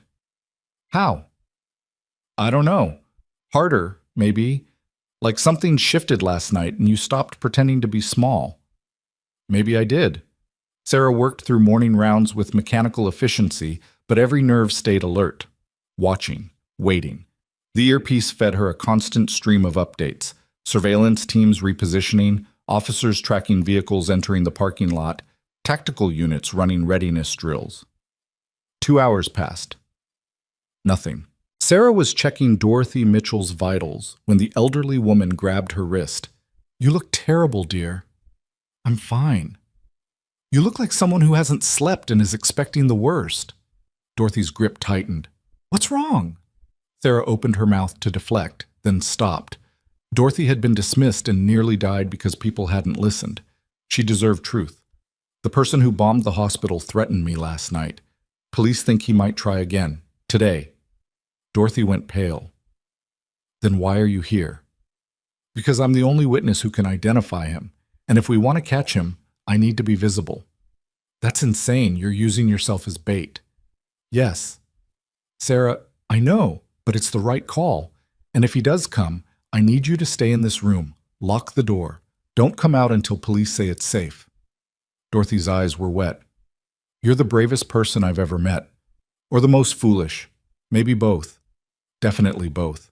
Sarah finished her vitals check and moved to the next patient. The morning stretched into afternoon, tension building with each passing hour. Foster's voice in her ear was growing frustrated. "He's not taking the bait. Maybe he knows we're here. Or maybe he was smarter than they'd assumed, patient enough to wait for the perfect moment instead of rushing in when the target was most protected." At 2 p.m., Sarah took her break in the hospital cafeteria. She sat alone at a corner table, her back to the wall, old habit from deployments where mess halls doubled as targets. The earpiece stayed silent now, just the faint hiss of an open channel. She was halfway through a sandwich she couldn't taste when someone sat down across from her. Thomas Brecker, in a visitor's badge, hospital volunteer shirt, a smile that didn't reach his eyes. "Hello, Sarah," he said quietly. "Don't scream, don't run, and don't reach for that earpiece unless you want to see how many of these people die before your police friends can get here." His hand rested on the table, relaxed, steady. And beneath it, partially visible through his volunteer shirt, Sarah saw the outline of a dead man's switch wired to something hidden beneath his clothes. He'd walked into a hospital full of cops wearing a bomb. Sarah's training took over before conscious thought could interfere. Her body language stayed neutral, no sudden movements, no visible panic. Just a woman continuing to eat her sandwich while processing the reality that she was sitting across from a suicide bomber in a cafeteria full of civilians. "Smart," Brecker said. "I can see you calculating. Blast radius, casualties. Whether you can take me down before I let go of this switch." "You can't." "I know." Sarah set down her sandwich with deliberate care. "So let's skip the posturing. What do you want?" "I want you to understand what you took from me." Through the earpiece, she heard Foster's voice, sharp and urgent. "Do not engage. Repeat, do not engage. Tactical is moving to evacuation protocol." But evacuation meant movement, panic, chaos. Exactly the kind of trigger that would make Brecker's fingers slip on that switch. 3 years ago, Brecker continued, his voice conversational, "I worked 80-hour weeks keeping this hospital functional.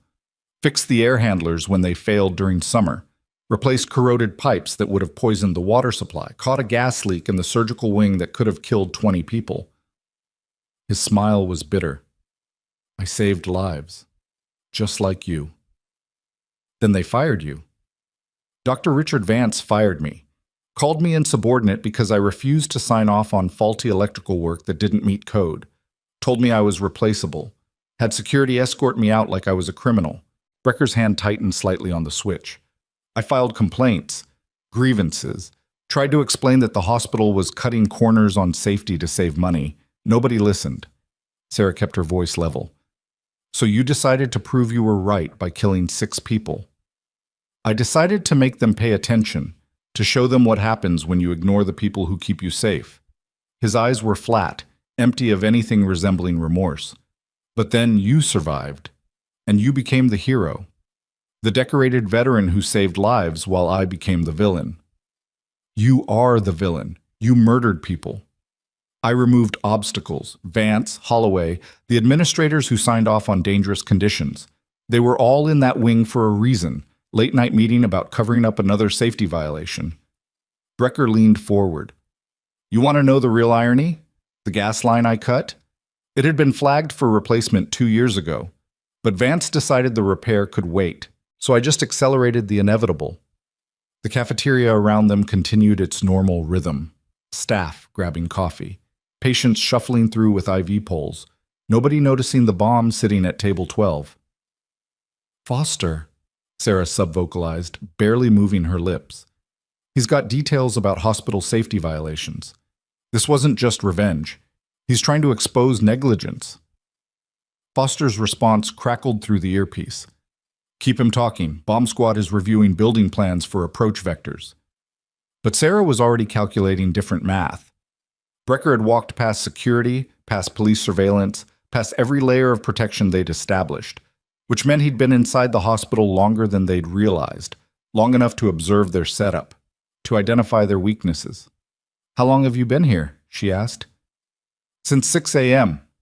Came in with the morning volunteers, helped deliver breakfast trays, smiled at the nurses. Brecker's expression was almost amused.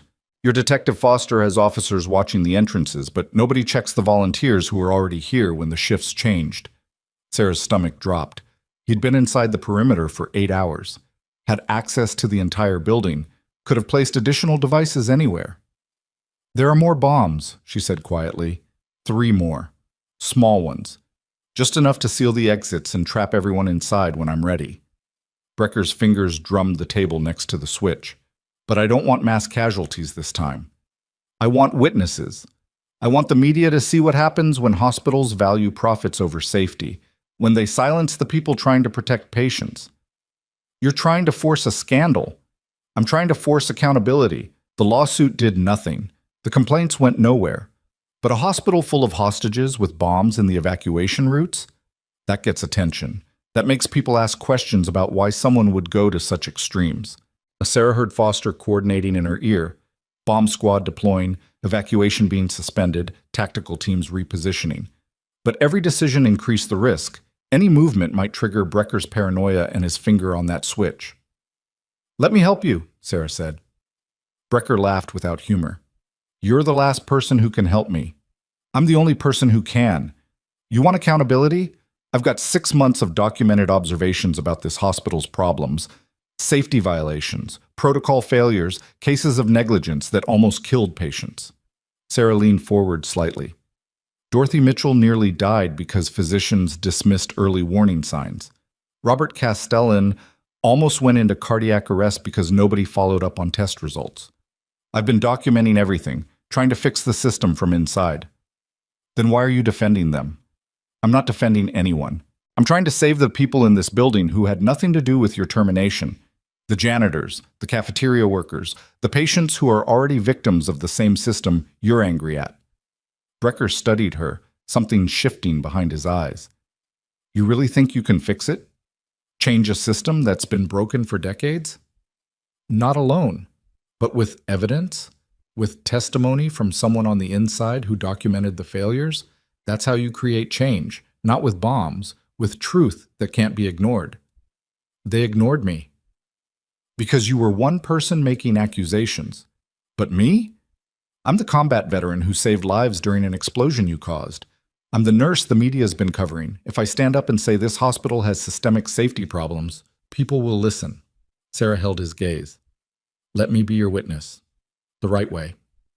For a long moment, Brecker said nothing. His hand stayed on the switch, steady and deadly. Around them, the cafeteria's ambient noise continued. Silverware clattering, conversations humming, life happening in ignorance of how close it was to ending. Then Brecker's expression hardened. You're lying, trying to talk me down like I'm some suicidal patient who just needs validation. I'm telling you the truth.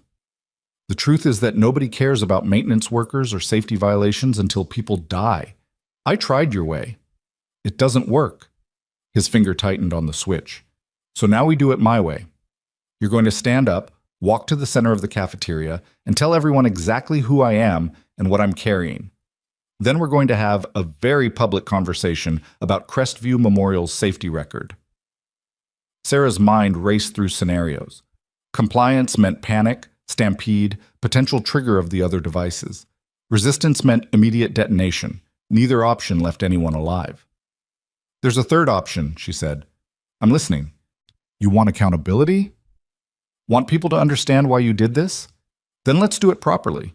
No hostages, no bombs, just you, me, and the media. I'll stand beside you and confirm every safety violation you documented. I'll testify to the hospital's negligence, but you have to disarm first. So your police friends can arrest me the moment I let go of this switch? They're going to arrest you anyway. The question is whether you die as a mass murderer or survive as a whistleblower who went too far. Sarah leaned back. You want to be remembered? Want your cause to matter? Then stay alive to see it through. Because dead terrorists don't change systems. They just make headlines for a week and then get forgotten. Brecker's jaw clenched. You think you're clever. Think you can manipulate me with logic. I think you're angry at people who deserve it, but you're about to kill people who don't. Sarah gestured around the cafeteria. Look at them. Really look. These aren't the administrators who fired you. They're just people trying to survive another shift. Collateral damage. Is that what you called the 6 people you killed? Collateral damage? Sarah's voice gained an edge. Because I pulled Dr. Vance out of the rubble. I watched him bleed, heard him scream, and he was one of the people you wanted dead. But the other 5? The administrative assistants and the night custodian and the patient who couldn't be evacuated? What did they do to deserve dying? Brecker's hand trembled slightly. They were in the building. They worked for the system. They worked to pay rent, to feed families, to survive. Sarah stood slowly, her hands visible and empty. You want to punish the hospital? Fine, I'll help you, but put down the switch first. Don't move, Brecker's voice cracked. Sit down or I'll... You'll what? Kill everyone here? Prove the hospital was right to fire you? Confirm every accusation they made about you being unstable and dangerous? Sarah stayed standing. Or you can make the hard choice. The brave choice. Put down the bomb and fight the system the way it actually gets beaten. With evidence and testimony and public pressure. Around them, people were starting to notice. A nurse at the next table looked over, her expression confused. A patient near the coffee station paused mid-pour, sensing the tension. Through the earpiece, Foster's voice was urgent. Winters, what are you doing? Stand down! But Sarah kept her eyes locked on Brecker's face, reading the war happening behind his eyes. Rage fighting reason, desperation fighting calculation. The part of him that wanted to burn everything down versus the part that still remembered being the person who fixed things instead of breaking them. Last chance, Sarah said quietly. Be the person who tried to save this hospital, not the monster who destroyed it. Brecker's finger hovered on the switch for an eternity, compressed into 3 seconds. Then, with a sound like something breaking, he moved his hand away from the device and placed both palms flat on the table. Okay, he whispered. Okay. The cafeteria erupted into controlled chaos as tactical officers stormed in from 3 directions, weapons drawn, voices barking commands. They swarmed Brecker, hands forcing him to the ground, zip ties securing his wrists while bomb squad technicians carefully examined the device strapped to his chest. Sarah stepped back and watched them work, her legs suddenly weak, adrenaline draining away and leaving her hollow. Around her, civilians were being evacuated with swift efficiency, police guiding them through cleared routes, while others swept for the additional devices Brecker had mentioned. Detective Foster appeared at her elbow, his face pale with anger and something that might have been admiration. That was the stupidest, most reckless thing I've ever witnessed, he said. Did it work? You're alive. He's in custody. The bomb didn't detonate. Foster scrubbed a hand over his face. Yeah, it worked. But if you ever pull something like that again without authorization... You'll what? Fire me? I don't work for you. Despite everything, Foster almost smiled. Fair point. The bomb squad finished their examination and gave the all-clear signal. The device was live but stable, and Brecker's other 3 charges were being located and neutralized. The cafeteria slowly transformed from crisis zone back to ordinary space, though everyone who'd been present would carry the memory of how close they'd come to dying. Patricia Wade found Sarah near the emergency exit, her face tight with emotion she was struggling to contain. You just talked down a suicide bomber, Patricia said. Technically, I convinced him to disarm voluntarily. Don't diminish this. You saved everyone in that room. Patricia's voice cracked, including me. I was getting coffee when it happened. I saw you stand up and I thought, She stopped, wiping her eyes. I thought you were going to die to make a point. That would have been stupid. That would have been heroic. Both can be true. Patricia grabbed Sarah's shoulders. But you didn't die. You lived, and now maybe people will finally understand what you've been trying to tell us all along. Sarah looked past her to where paramedics were loading Brecker into an ambulance, officers flanking him like an honor guard for the damned. He looked smaller now, stripped of the weapon that had made him dangerous. Just a broken man who'd tried to fix things by breaking them worse. He wasn't completely wrong, Sarah said quietly. About the hospital, about the safety violations. I know. Someone needs to investigate his claims. Actually investigate, not just dismiss them because he became a terrorist. Patricia nodded. Then let's make sure that happens. By evening, Crestview Memorial had been fully evacuated and secured. All 4 devices had been recovered and rendered safe. Brecker was in federal custody facing terrorism charges that would keep him locked away for the rest of his natural life. And Sarah sat in Detective Foster's office, giving her official statement for the 3rd time, each iteration adding details she hadn't remembered in the shock of the immediate aftermath. The part where he mentioned safety violations, Foster said, reviewing his notes. He gave you specific incidents? The gas line that failed was flagged for replacement 2 years ago. The electrical work in the surgical wing didn't meet code. There were others. He rattled off at least 6 examples of corners being cut to save money. And you believe him? Sarah thought about it. I believe he believes it. Whether the facts support his version is something investigators will need to determine. But I've worked here 6 months, and I've seen enough questionable decisions to know he's not completely fabricating.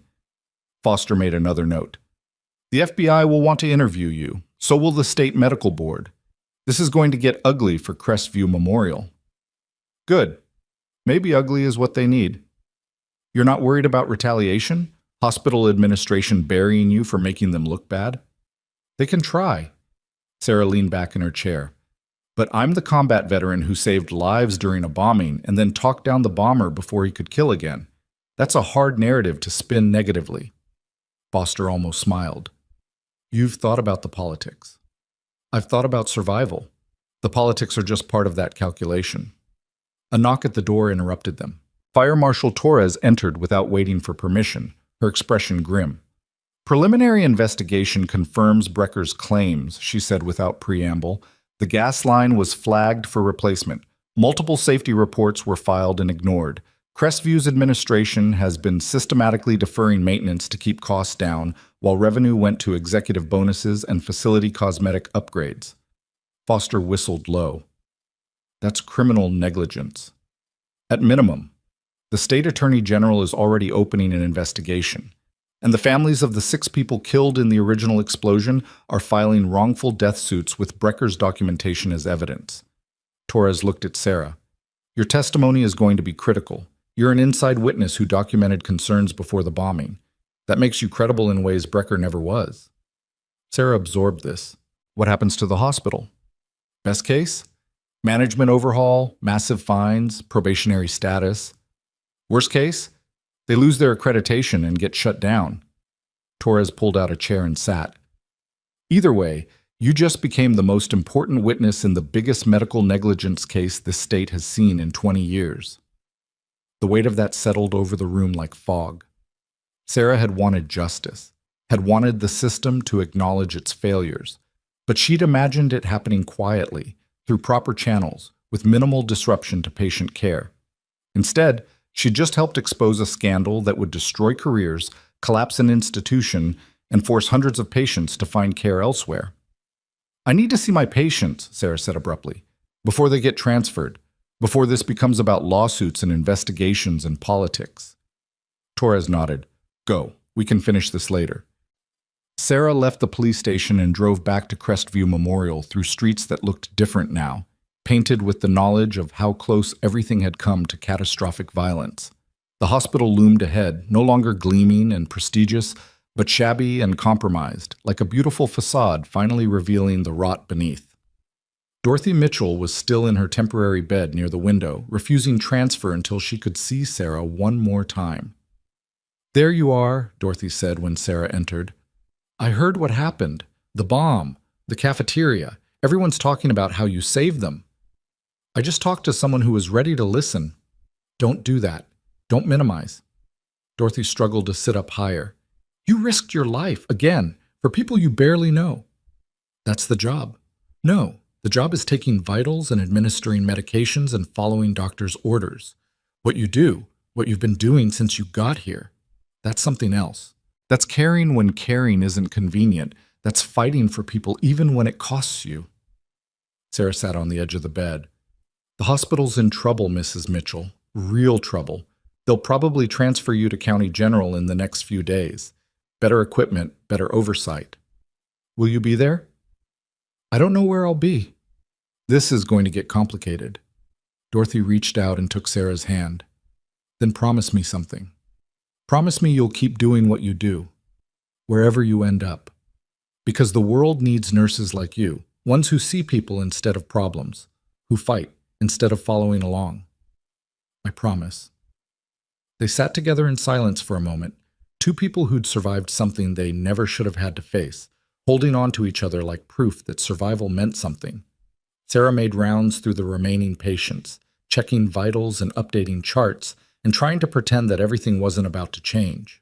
Patricia worked alongside her, and gradually other nurses joined them, forming a temporary unit bound by crisis and the strange intimacy of shared survival. Around midnight, Marcus Holloway found Sarah in the supply room, restocking her medication cart for a shift that might never happen. I owe you an apology, he said without preamble. You already apologized. That was for dismissing you medically. This is for dismissing you as a person.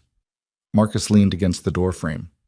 I've been thinking about what Brecker said, about safety violations and cut corners, and I realized I've known about problems for years. Equipment that doesn't work properly, protocols that get ignored when they're inconvenient. But I told myself it wasn't my job to fight administration. I was just a doctor. My job was treating patients. And now? Now I realize that treating patients means fighting the systems that harm them, even when it's uncomfortable, even when it costs you. He met her eyes. You've been doing that since day one, fighting for patients everyone else ignored, documenting problems everyone else accepted. And I dismissed you because you made me uncomfortable, because you reminded me that I'd stopped fighting and started coasting. Sarah set down the medication she'd been organizing. What are you going to do about it? I'm going to testify about the safety issues I've observed, about the times I signed off on things I knew were wrong because it was easier than making waves, about a culture that valued compliance over competence. Marcus's expression was resolute. I'm probably going to lose my job, might lose my medical license, but at least I'll be able to look at myself in the mirror again. That's brave. That's terrifying, but you've been terrified since you got here and it hasn't stopped you. So maybe it's time I learned from your example. He left, and Sarah continued her rounds, feeling the hospital shift around her like a building settling into new foundations. Everything was changing. Everything had already changed. The only question was what would be built in the aftermath. At 2 a.m., Robert Castellan arrived with his attorney, his wife, and a determination that radiated from him like heat. Ms. Winters, he said, finding her at the nurse's station. I heard what happened today. The bomber, the cafeteria, the investigation that's opening. Mr. Castellan, you should be resting. I'm done resting. I'm done being a patient. He pulled out a folder thick with documentation. This is every communication I've had with Crestviews administration over the past 5 years. Complaints about care quality, concerns about safety, observations about staff being overworked and undertrained. I've been on the hospital's board of directors. I knew things were wrong, and I did nothing because fixing it would have been expensive and complicated. Why are you telling me this? Because you saved my life twice. Once when you diagnosed what everyone else missed. Once when you talked down a bomber instead of letting him kill everyone in that cafeteria. And now I'm going to return the favor. Castellan set the folder on the desk. I'm funding an independent investigation into Crestview Memorial. I'm backing the wrongful death lawsuits. And I'm personally ensuring that you and anyone else who speaks truth about this hospital are protected from retaliation. His attorney stepped forward. We're also prepared to offer you a position as Director of Patient Safety at the new trauma center Mr. Castellan is funding. Full authority to implement protocols, direct reporting to the board, complete autonomy to fix what's broken. Sarah stared at them. You're offering me a job. I'm offering you power, Castellan corrected. The power to actually change things instead of just documenting failures. The power to build a system that values nurses like you instead of silencing them. He smiled. Interested? Sarah looked around the hospital that had dismissed her, nearly killed her, and finally, reluctantly, been forced to see her. She thought about Dorothy Mitchell and the other patients who'd been invisible until crisis made them impossible to ignore. She thought about Thomas Brecker and the rage that came from trying to fix something broken while everyone looked away. Yes, she said. I'm interested. Castellan extended his hand, and Sarah shook it, feeling the weight of commitment settle over her like a mantle. Dawn broke over Millbrook while Sarah sat on the hospital's front steps, watching emergency vehicles depart and news crews pack up their equipment. The crisis had passed. The bomber was in custody. The investigation was beginning. And Sarah Winters, the invisible probationary nurse everyone had dismissed, sat at the center of it all, no longer invisible, no longer dismissed, no longer willing to accept a system that valued convenience over care. Her phone buzzed. Text message from an unknown number. This is Thomas Brecker. They're letting me make one call before transfer to federal custody. I wanted you to know you were right about fighting the right way, about truth mattering more than violence. I'm going to testify, going to make sure everyone understands what I found, but I'm going to do it your way. Through the system, with evidence. Thank you for showing me there was another path. Sarah read the message twice, then deleted it. Some conversations didn't need to be preserved. Some understanding happened outside official records. She stood, stretched muscles that ached from 36 hours without real rest, and walked back into Crestview Memorial to finish her shift. Because that's what nurses did. They showed up, they fought, they cared when caring wasn't convenient, and sometimes, just sometimes, they won. But as she pushed through the emergency department doors, Sarah saw hospital security moving through the building with unusual purpose. 3 men in dark suits stood at the nurses' station, their attention fixed on something she couldn't see from her angle. Patricia appeared at her elbow, her face pale. Sarah, she whispered. Those are federal agents. They've been here for 20 minutes, and they just asked where to find you. Sarah's hand instinctively moved to her pocket, where her phone held 6 months of documented observations about hospital negligence, evidence that could destroy careers, testimony that could end an institution. The lead agent looked up and locked eyes with her across the emergency department. Sarah Winters, he called out, we need you to come with us. You're being placed under protective custody. We have credible intelligence that there's a second suspect. Thomas Brecker had a partner, and they're coming for you right now. Sarah's training kicked in before fear could. She cataloged exits, cover positions, civilians in the line of potential fire. The federal agent was already moving toward her, his hand resting near his sidearm in that casual but ready posture that meant real threat, not theater. Ma'am, we need to move, now. Who's the second suspect? We'll brief you in transit. Right now. The emergency department's main entrance exploded inward, not with fire or shrapnel, but with the violent crash of reinforced glass shattering under the impact of a stolen ambulance that someone had driven through the security barriers at 40 miles per hour. The vehicle's front end crumpled against the reception desk, alarms shrieking, patients screaming, staff diving for cover. And climbing out of the driver's seat was a woman Sarah had seen every single day for 6 months, but had never really noticed. Linda Vasquez, night shift janitorial supervisor, 50s. Quiet. The kind of invisible that came from decades of people looking through her instead of at her. She held a pistol in one hand and what looked like a remote detonator in the other. Nobody moves! Linda's voice cracked with the particular hysteria of someone who'd already accepted they were going to die. Nobody calls for help, or I blow the charges in the basement and we all go together. The federal agents froze, hands hovering near weapons they couldn't draw without triggering exactly the outcome they were trying to prevent. Around the demolished entrance, patients and staff huddled behind overturned furniture and medical equipment, trapped in a nightmare that refused to end. Sarah stood perfectly still, her mind racing through connections she should have made earlier. Linda Vasquez, always working late, always in areas she shouldn't technically need to access, always watching.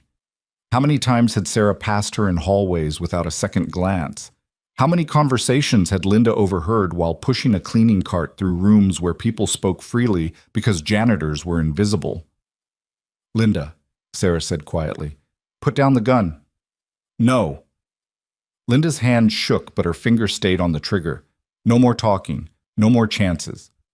Tom tried talking, tried fixing things properly, and they destroyed him, fired him for telling the truth, ruined his career for caring about safety. Tom Brecker was your husband. For 22 years, 22 years of watching him break himself trying to keep this place safe while they treated him like garbage. Tears streamed down Linda's face, but her aim never wavered. And when they finally pushed him too far, when he fought back the only way he knew how, you stopped him. You took away his chance to make them pay. The federal agent beside Sarah murmured into his radio, coordinating response teams. But Sarah barely heard him. Her entire focus locked on the woman whose grief had curdled into something toxic and explosive. "Where's the bomb?" Sarah asked. "Basement mechanical room, right next to the main gas line. I've been placing charges for 3 weeks, small ones, easy to hide in maintenance panels. Enough to rupture the line and turn this entire building into a fireball." Linda laughed, the sound brittle and wrong. "Tom planned the first bombing, but I'm the one who made it possible. Gave him access codes, showed him vulnerabilities, and when he got caught, I decided to finish what we started." Patricia Wade was crawling toward the emergency exit, trying to evacuate patients without drawing Linda's attention. Other staff followed her lead, moving with painful slowness. But the cafeteria was on the basement level. If those charges detonated, evacuation wouldn't matter. The explosion would take out the building's foundation and bring everything down. "You don't want to do this," Sarah said. "Yes, I do.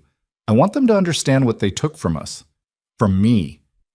Tom's in federal custody facing life in prison because he tried to hold this hospital accountable. But I can finish it. I can make sure everyone knows what Crestview Memorial really is. A place that values money over lives and crushes anyone who speaks truth. And the patients, the staff, the people who had nothing to do with your husband's termination? Collateral damage," Linda's voice hardened. "That's what they called the people Tom killed. So that's what I'm calling the ones who'll die now. Fair is fair." The lead federal agent was edging sideways, trying to establish a clear shot that wouldn't risk hitting civilians. But Linda tracked his movement with the gun, her finger tightening on the trigger. "Don't," Linda warned. "Don't make me start shooting before the bomb goes off. I'd prefer we all die together, but I'll settle for making this messy if you force me." Sarah stepped forward, positioning herself between Linda and the agent, blocking the shot, making herself the primary target. "What are you doing?" the agent hissed. "My job."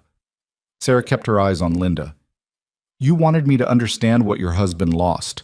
So explain it to me. Make me understand why killing innocent people honors his memory." "Because nothing else worked." Linda's composure shattered completely. "We tried everything, complaints, documentation, lawsuits. We followed every rule, jumped through every hoop, trusted the system to care about truth. And you know what happened? Nothing. They fired Tom, blacklisted him, made sure he couldn't work in maintenance anywhere in the state. We lost our house, our savings, everything, because he wouldn't sign off on dangerous conditions." "I believe you." "Don't patronize me." "I'm not. I believe your husband found real safety violations. I believe administration ignored them. I believe he was punished for doing the right thing." Sarah took another step closer. "And I believe you're about to destroy his last chance at vindication." Linda's eyes narrowed. "What?" "Your husband is in custody, but he's also cooperating with investigators, providing documentation, testifying about the violations he found. And because he surrendered, because I convinced him to fight through the system instead of with more bombs, prosecutors are considering reducing his charges. He might actually survive this, might get to see justice happen the right way." "You're lying. Check your phone. He texted me an hour ago, said he was going to testify, going to make sure the truth came out."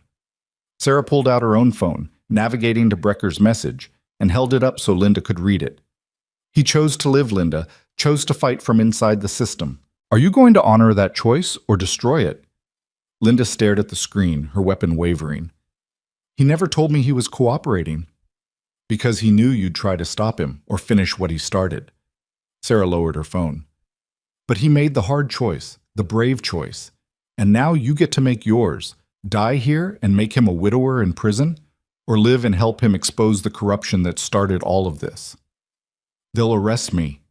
Yes, you'll face charges, probably serve time, but you'll be alive, and your husband will be alive, and together your testimony might actually change things, might force accountability, might make Tom's suffering mean something beyond body counts and trauma. Linda's hand shook harder now, the detonator trembling in her grip. Behind her, the federal tactical team had positioned themselves for a forced entry, waiting for the signal. One wrong move and this ended in blood regardless of what Sarah said. I don't know how to live with this, Linda whispered. With what we did, with who we became. Neither do I, Sarah said. I don't know how to live with the people I couldn't save. The decisions I got wrong, the times I stood by and let bad things happen because speaking up was inconvenient. But I'm trying. Every day. Trying to be better than my worst moments. How? By showing up, by fighting for people who can't fight for themselves, by refusing to accept that broken systems can't be fixed. Sarah extended her hand. Put down the detonator, Linda. Let's fix this together. The right way. For 3 seconds that felt like 3 hours, Linda Vasquez stood at the intersection of grief and choice, holding the power to end dozens of lives or save them. Her face cycled through emotions too complex to name, rage and sorrow and exhaustion, and something that might have been relief. Then she set the detonator on the ambulance's hood and dropped the pistol to the floor. Okay, she said. Okay. The federal agents moved with practiced speed, securing Linda, retrieving the detonator, coordinating with bomb squad to neutralize the basement charges. Sarah stepped back and let them work, her legs suddenly unsteady now that adrenaline had nothing left to sustain. Patricia materialized beside her, grabbing her arm to keep her upright. That's twice in 2 days you've talked down someone with a bomb, Patricia said. I really hope it doesn't become a pattern. If it does, we're putting crisis negotiator on your business cards. Despite everything, Sarah almost laughed. The next 6 hours blurred into a procedural nightmare. Statements, interviews, debriefings. The hospital was evacuated completely this time, patients transferred to facilities across 3 counties, while structural engineers assessed damage from the ambulance crash and bomb squad cleared the building room by room. Sarah sat in a borrowed conference room at Millbrook, PD, drinking terrible coffee and watching the sun rise over a city that felt fundamentally different than it had 48 hours ago. Detective Foster entered carrying a folder thick with documentation. Linda Vasquez has been charged with attempted murder, terrorism, and about 15 other counts that'll keep her locked up for decades. The basement charges have been neutralized, and Thomas Brecker's attorney is already filing motions based on his cooperation and Linda's confession that she assisted in planning the original bombing. Foster sat down heavily. This case is going to be studied in law enforcement academies for years. Lucky me. Actually, yes, you're alive when you shouldn't be, twice. Foster opened the folder. But there's something you need to see. Part of Brecker's cooperation includes full disclosure of everything he discovered about Crestview Memorial's safety violations. It's worse than anyone suspected.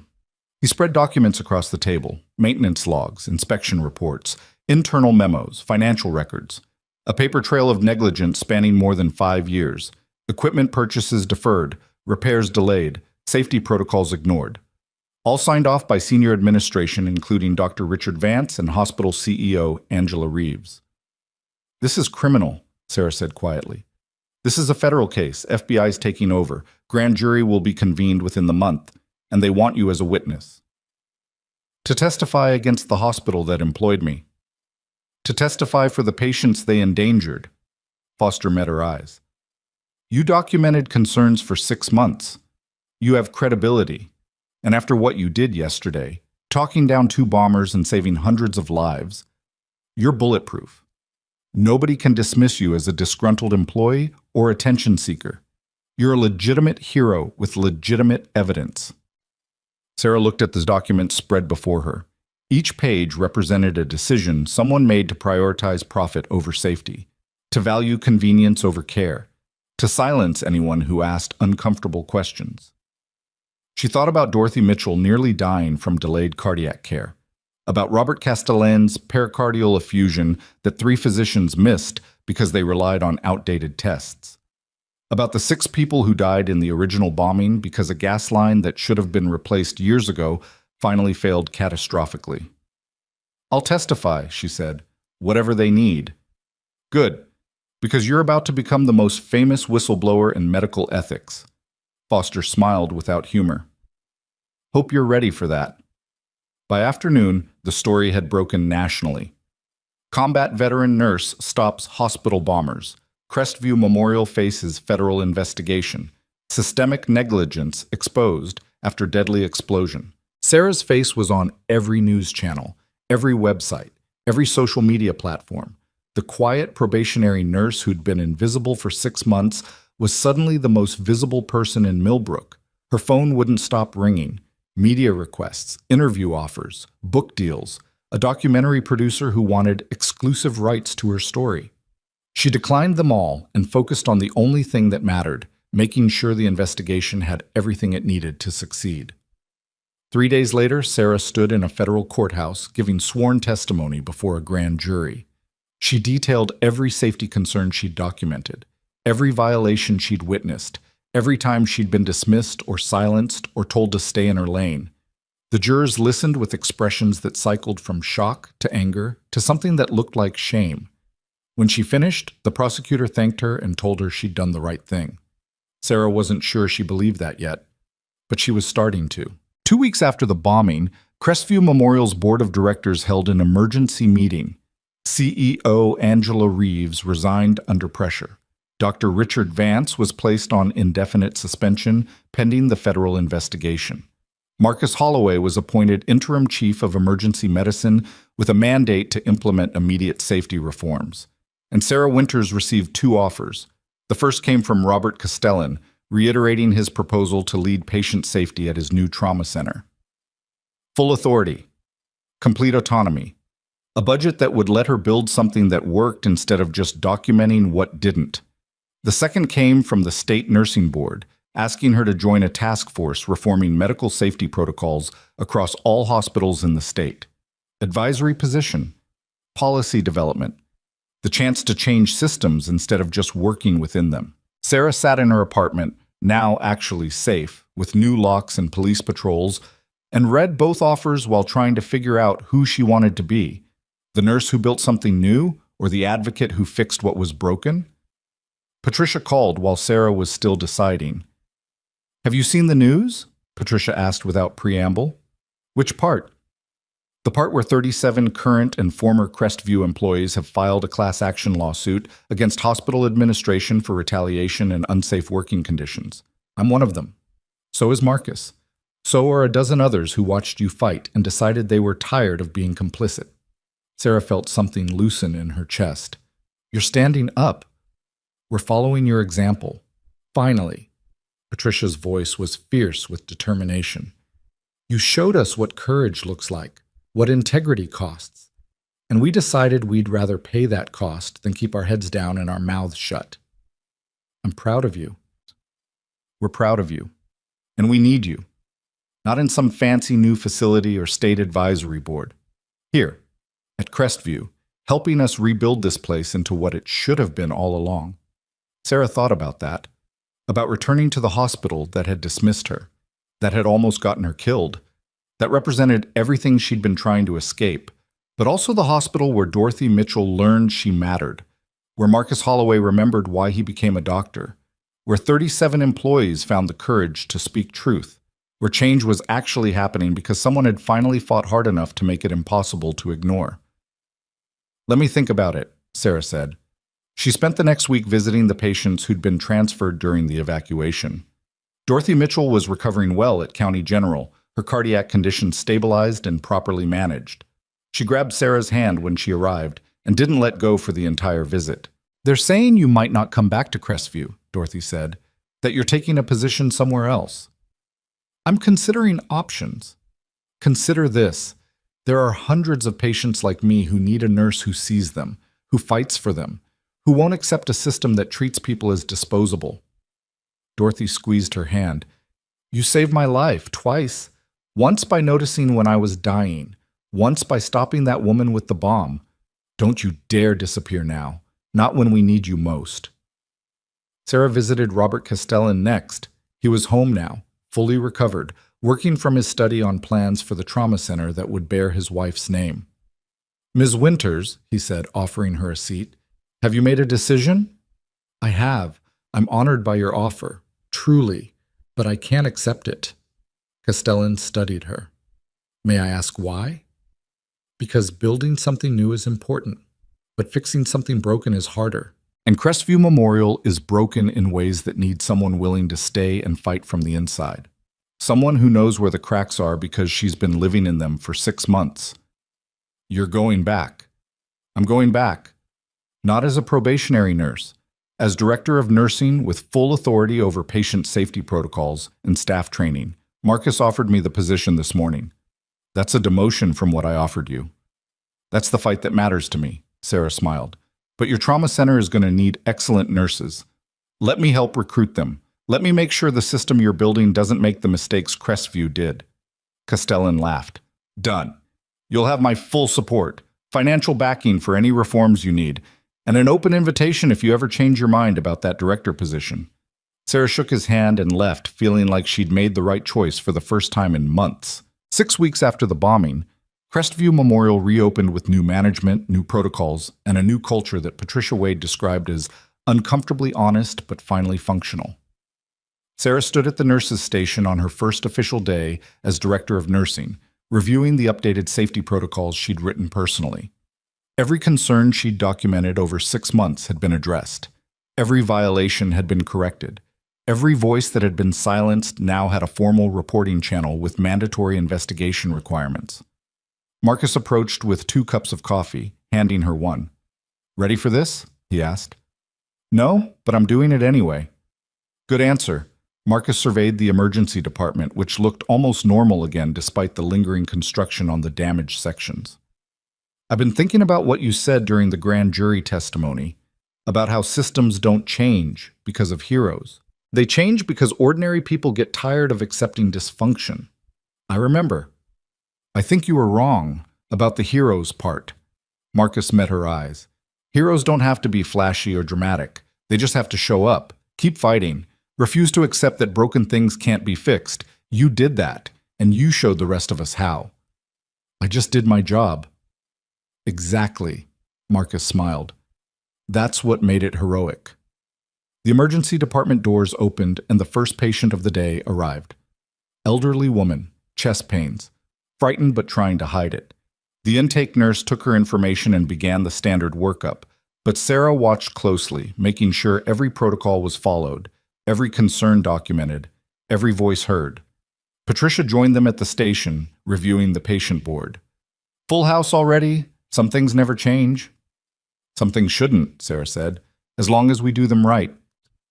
Over the following months, Crestview Memorial's transformation became a case study in institutional reform. The federal investigation resulted in multiple convictions. Angela Reeves and 3 other administrators received prison sentences for criminal negligence. Richard Vance lost his medical license permanently. The wrongful death settlements totaled millions, forcing the hospital to establish a victims fund and implement mandatory safety audits. But more importantly, the culture changed. Nurses felt empowered to speak up.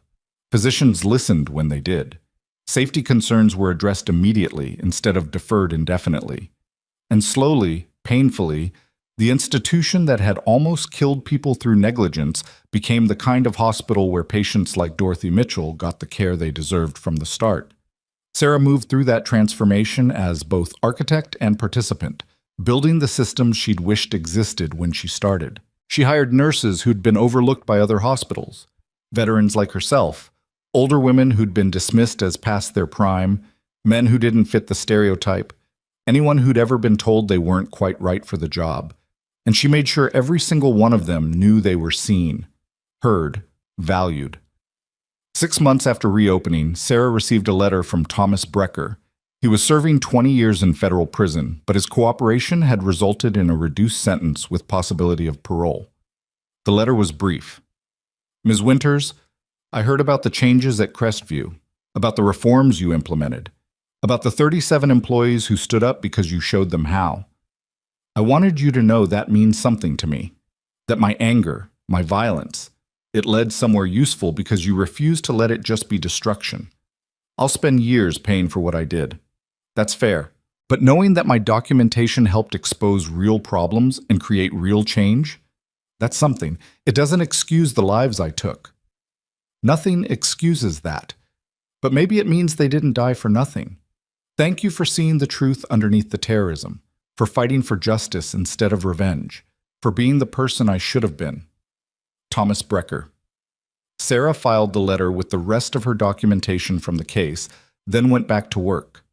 There were patients to see, protocols to review, a system to keep pushing towards something better. 1 year after the bombing, Millbrook held a memorial service for the 6 victims of the original explosion. Sarah attended with the rest of the Crestview staff, standing in the back while families spoke about the people they'd lost. When it ended, several families approached her. "Thank you," one woman said, "for stopping the second attack, for making sure more families didn't go through this." "I'm sorry I couldn't stop the first," Sarah replied. "You weren't supposed to. Nobody expects one nurse to catch everything." The woman's eyes were wet.